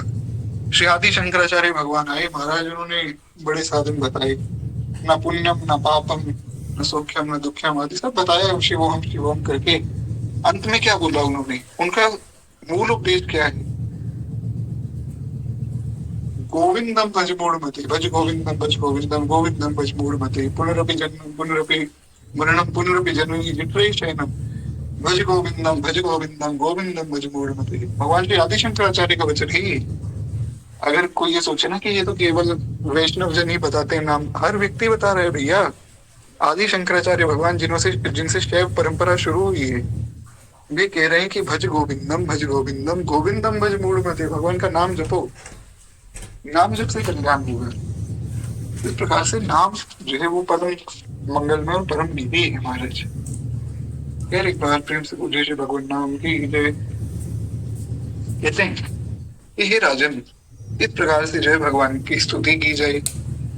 अंत में फिर जो है भगवत स्वरूपों का निरूपण श्री पीपलायन जी ने किया है और उन्होंने बड़ा ही सुंदर विवेचन किया। कहते हैं कि जब भगवान कमल नाभ के चरणों को प्राप्त करने की इच्छा से तीव्र भक्ति की जाती, तब वह भक्ति की अग्नि भांति गुणों और कर्मों को उत्पन्न हुए चित्त के सारे मलों को जला देती है। यानी कि जब कोई व्यक्ति भजन में लगता है, इस भाव से लगता है, ये बड़ा आवश्यक है। जब कोई व्यक्ति भगवान का भजन करता है भगवान के लिए, अपने लिए नहीं, भगवान की प्रसन्नता के लिए, तो उसके हृदय में भक्ति की आग जलती है। उस आग से आपके शुभ अशुभ सब कर्म जल जाते हैं। उस अग्नि से आपके जितने भी गुण हैं, दोष हैं, सब जल जाते हैं। सब कुछ खत्म होकर आप केवल भगवान के रह जाते हैं। तो इसीलिए जब चित्त शुद्ध हो जाता है तब आत्मा तत्व का साक्षात्कार होता है और जैसे नेत्रों में निर्विकार होने से सूर्य की प्रकाश की प्रत्यक्ष अनुभूति होने लगती है, उसी प्रकार जो है व्यक्ति को अपना स्वरूप दिखने लग जाता है, साफ दिखता है सामने। ऐसा तो इस प्रकार जैसे श्री मीराबाई तो बचपन से भगवान के साथ खेलती हैं, तो ऐसा थोड़ी कि मीराबाई आंख बंद करके ध्यान कर रही है कि किधर आप आओ। मीराबाई के सामने भगवान प्रकट है। धन्ना जाट जी के सामने भगवान आए। धन्ना जाट जी को पंडित जी ने कहा कि भैया भोग लगाकर खाना। धन्ना जी ने कहा ठीक है, बैठ गए, अब भोग लगाकर पाना है। तो ऐसा थोड़ी कि भगवान का ध्यान कर रहे हैं आंख बंद करके, वे बस भगवान को पुकारते हैं, भगवान आ जाते हैं, दोनों मिलकर पाते हैं। तो ऐसा, हाँ, बड़ी सुंदर बात जो है राधा माता जी ने बताई कि अगर आप समय से जाग नहीं आजकल तो भगवान जगह भी देते हैं, तो संभवतः आप सबके साथ होता भी होगा। तो ये सारा कार्यभार भगवान का है। आपका काम है कि आप भगवान का जो है भजन करें और खूब प्रेम से जो है भजन में लग जावे, बस। बाकी सारा काम भगवान करवाते हैं। क्योंकि बहुत से ऐसे लोग हैं, अभी भी यहाँ विराजमान है, जिनका ऐसा कहना था कि भैया हम तो उठ ही नहीं पाते थे, उठ रहे हैं, हमें तो पता ही नहीं था भजन क्या है, पर गुरुदेव की कृपा से, संतों की कृपा से सब समझ आया। तो ये सब जो है संतों की कृपा से, भगवान की कृपा से ही होता है। तो इस प्रकार से कहते श्री द्रुमिल जी, उन्होंने अंतिम उपदेश दिया है। श्री निमि जी ने पूछा कि भैया भगवान के विविध अवतारों का वर्णन कीजिए। तो आपका कहना है कि भगवान अनंत है, उनके गुण भी अनंत हैं। जो ये सोचता है कि मैं उनके गुणों को गिन लूंगा, वो मूर्ख बालक है। जो व्यक्ति मतलब ये सोच रहा है कि भगवान के तो, क्योंकि ऐसे क्या है, लड़ाई चल रही है, आज भी चलती है, लोगों में लड़ाई चलती है कि देखो भगवान श्री कृष्ण तो 16 कलाओं से युक्त हैं, भगवान श्री राम तो 12 कलाओं से युक्त हैं, तो श्री राम तो महाराज पूर्ण पुरुषोत्तम नहीं है, वे तो पूर्ण भगवान नहीं है। अच्छा, और इसमें विभाजित किया गया। लोगों ने कहा कि देखो ब्रह्मा जी में 55 कलाएं, शंकर जी में 60 कलाएं, नहीं, ब्रह्मा जी में 50 कलाएं, शंकर जी में 55 कलाएं, और भगवान विष्णु में 60 कला, और श्री कृष्ण में 64 कला। यानी कि श्री कृष्ण तो हो गए बड़े, सबसे बड़े, और उनसे छोटे हो गए नारायण, और उनसे छोटे हो गए शंकर जी, उनसे छोटे हो गए ब्रह्मा जी। अच्छा, फिर और विभाजन किया गया। बोले कि इंद्र में 55, नहीं कितने हो गए, 50 55 60 हो गई ना, तो इंद्र में 45 कलाएं हैं, तो इंद्र उनसे भी छोटे हो गए। ये कैसी मूर्खता है, इसका कोई सिर पैर नहीं है इस बात का। अगर हम समझे भैया हम भगवान में भेद कर रहे हैं, भगवत स्वरूपों में भेद कर रहे हैं, कैसी बात। तो ये नहीं करना चाहिए। भगवान अनंत है, भगवान की कलाएं भी अनंत है। कोई कहे जी उनमें तो 64 ही है, 12 ही है, 16 ही है, वो भगवान को जान ही नहीं पाया। क्योंकि द्रुमिल जी ने कहा कि वो भी बालक है, जैसे छोटा बच्चा है, वो क्या जानता है। इसी प्रकार से भगवान के विषय में जो जानते हैं वो ऐसी बातें नहीं करते। ऐसा करना भी नहीं चाहिए। भगवान अनंत है भैया, भगवान की सब कलाएं, सब धाम, सब लोग, सब अनंत है। भगवान के नाम अनंत है, वो सब रूप भगवान के अनंत है। अगर आपको याद हो कि भक्तमाल जी का एक सिद्धांत हमने सुना था, आशा करता हूँ अभी तक आप लोगों ने उस सिद्धांत को माना भी हो। हमने जब भक्तमाल कथा शुरू की थी, उससे पहले श्री प्रियादास जी की एक बात हमने पढ़ी थी मंगलाचरण में, जो महात्म्य है उसमें। महात्म्य में श्री प्रियादास जी ने कहा कि भगवान के जितने स्वरूप हैं, सब स्वरूप नित्य हैं। कोई भी स्वरूप छोटा बड़ा नहीं है। कोई कहे कि जी राम और कृष्ण 2 रूप तो अवतार ही है, बाकी सब अवतार है, तो राम और कृष्ण तो बड़े हो गए, बाकी सब छोटे हो गए, कैसी बात है। अरे भैया, सब रूप भगवान के बराबर है, किसी भी रूप में कोई भेद नहीं। जो जिस भी रूप को भजना चाहे भजे, क्योंकि भगवान के सब रूप नित्य। अब आप सोचिए कि एक तो ये भावना है कि भगवान के सब रूप नित्य हैं, सबका भजन करें, सबका नाम जप करें, ये भावना अच्छी है। दूसरी ये भावना अच्छी है कि जी हम तो एक रूप को मानते हैं, बाकी सब रूप तो छोटे हैं, कोई मोटा है, कोई बड़ा है, कोई पतला है, कैसी बात है। इन सब बातों में ज्यादा दिमाग नहीं लगाना चाहिए। इसलिए इतना समझना चाहिए, यहाँ जो द्रुमिल जी ने बताया कि देखो भगवान के गुण अनंत हैं, भगवान के रूप अनंत हैं, इसी तरह उनमें भेद करना, या कोई ऐसा कहे कि मैं जान गया, तो ये सब बातें ठीक नहीं। तो भगवान के सब रूपों का हमें भजन करना चाहिए। फिर एक बार प्रेम से बोलिए भक्त वत्सल भगवान की जय। अच्छा, इसमें एक और बात है, मान लीजिए आप जो है श्री कृष्ण उपासक है, अब नरसिंह जयंती आई, तो किसी के मन में हो कि हम तो श्री कृष्ण उपासक, हम नरसिंह जयंती क्यों मनावे, तो वो तो नहीं मनाएगा। वामन द्वादशी नहीं मनाएगा, रामनवमी नहीं मनाएगा। और दूसरी तरफ एक व्यक्ति है जो सब रूपों को समान मान रहा है, तो नरसिंह जयंती भी मनाएगा, वामन द्वादशी भी मनाएगा, रामनवमी भी मनाएगा। तो उत्सव होगा, उसके यहाँ पूरे साल उत्सव होगा, दूसरे व्यक्ति के यहाँ केवल 2-4 दिन उत्सव होगा। तो ये समझना है कि भैया रोज उत्सव करो, भगवान के सब रूपों को पूर्ण मान के खूब सबका वंदन करना चाहिए, खूब प्रणाम करना चाहिए, देवताओं को सबको प्रणाम करना चाहिए। क्योंकि जब आप भगवान में ये भेद कर देंगे कि जी ये रूप बड़ा है और ये रूप छोटा है, तो फिर देवताओं को तो आप कुछ समझेंगे ही नहीं।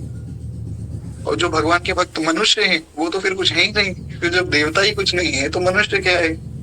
किसी व्यक्ति ने हमारे सिद्धांत से थोड़ी अलग बात कह दी, हम कह देंगे ये तो मूर्ख है, क्योंकि हमारा सिद्धांत ही सबसे ऊपर है। तो ये बड़ी न्यूनता हो जाएगी, फिर क्या भजन बनेगा नहीं, हम गिरते चले जाएंगे। तो बहुत उदार जो है भाव है, इसलिए हमें समझना है कि इस उदार भाव में, सुधार मार्ग में, हमें बहुत बड़े मार्ग में हमें उस मार्ग के हिसाब से चलना चाहिए। खैर, इस प्रकार से सारी बात उन्होंने बताई। कहते हैं ये तो संभव है कि कोई किसी प्रकार से पृथ्वी की धूलि के कणों को गिन ले।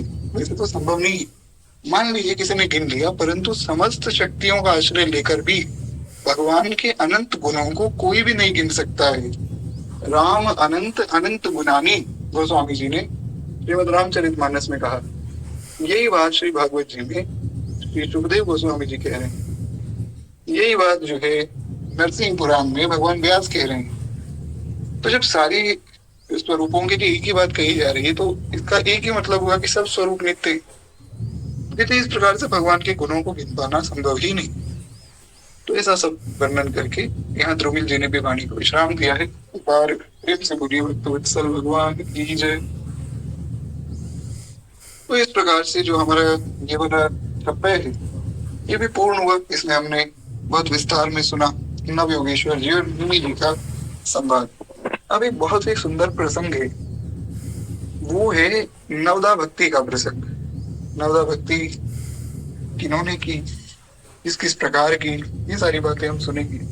और इसमें जो है प्रयास करेंगे कि रामचरितमानस जो है उसमें से भी हमको चौपाइयां नहीं, क्योंकि रामचरितमानस का जो नवदा भक्ति का प्रसंग है बड़ा ही सुंदर है, तो उसका भी हम आगे स्मरण करेंगे। तो इसमें क्या है, सब भक्तों का आगे वर्णन भी आगे, जैसे परीक्षित जी का वर्णन है, तो परीक्षित जी के बाद जो है श्री लक्ष्मी माता का वर्णन है। अब अगर आपको याद हो तो हमने लक्ष्मी माता का चरित्र तो पहले ही सुन लिया था। कमला गरुड़ सुनंद आदि षोडश प्रभु पद रति। इस पद में जिसमें हरि वल्लभों की चर्चा हुई है, तो इसमें हमने लक्ष्मी माता का चरित्र तो सुन लिया पूर्व में ही, लेकिन फिर से लक्ष्मी माता का चरित्र है। इसका अर्थ ये है कि भैया ये सब भक्तों में जितने जितने गुण है ना, इनको गिन पाना कठिन है। कोई कहे कि जी ये तो बस माया को पार इन्होंने किया, इनमें यही गुण है, ऐसा नहीं है। तो हर एक पद में सब भक्तों के नाम बारंबार आ सकते हैं। उससे ये समझ आता है कि एक भक्त में सब गुण होते हैं। तो ऐसा नहीं समझना चाहिए कि ये कोई छोटा भक्त है या ये कोई बड़ा भक्त है। सब भगवान के भक्त पूर्ण है। जैसे भगवान के सब स्वरूप पूर्ण है ना, वैसे सब भगवान के भक्त भी पूर्ण है। तो ऐसा किसी में भेद नहीं करना चाहिए। तो खैर, ये जो आगे वाला छप्पे है ये हम कल की कथा में सुनेंगे। आज जो है इस प्रसंग को ये विश्राम देकर हम लोग श्री दादा गुरुदेव भगवान की जो प्रश्नोत्तरी की संख्या है जो हम सुन रहे थे, श्री भजो गुरु नाम, वो ग्रंथ, हम वो एक बार पुनः उसका श्रवण करें। एक बार प्रेम से बोलिए भक्तवत्सल भगवान की जय। तो अगर जो है हम लोग कुछ 40-50 मिनट और चर्चा करें तो मेरे हिसाब से किसी को ऐसी कोई आपत्ति होगी नहीं, क्योंकि कल जो है हमारी कथा का विश्राम हो जाएगा कुछ दिनों के लिए। तो जितना कर सकते हैं उतनी चर्चा तो कम से कम हम करें। तो मुझे केवल जो है 10 मिनट आप लोग दीजिए, मैं केवल 10 मिनट में पुनः आता हूँ। और ठीक 8:21 पे हम लोग पुनः हमारी कथा शुरू करेंगे। तो उसमें क्या है, फिर हम आगे 9 बजे तक ही पूरा प्रसंग सुन लेंगे। जो लोग 9 बजे तक नहीं रुक सकते हैं कोई बात नहीं, आप लोग ऐसा कीजिएगा कि ये कथा रिकॉर्ड तो होगी, वहां से फिर पूर्ण कर लीजिए।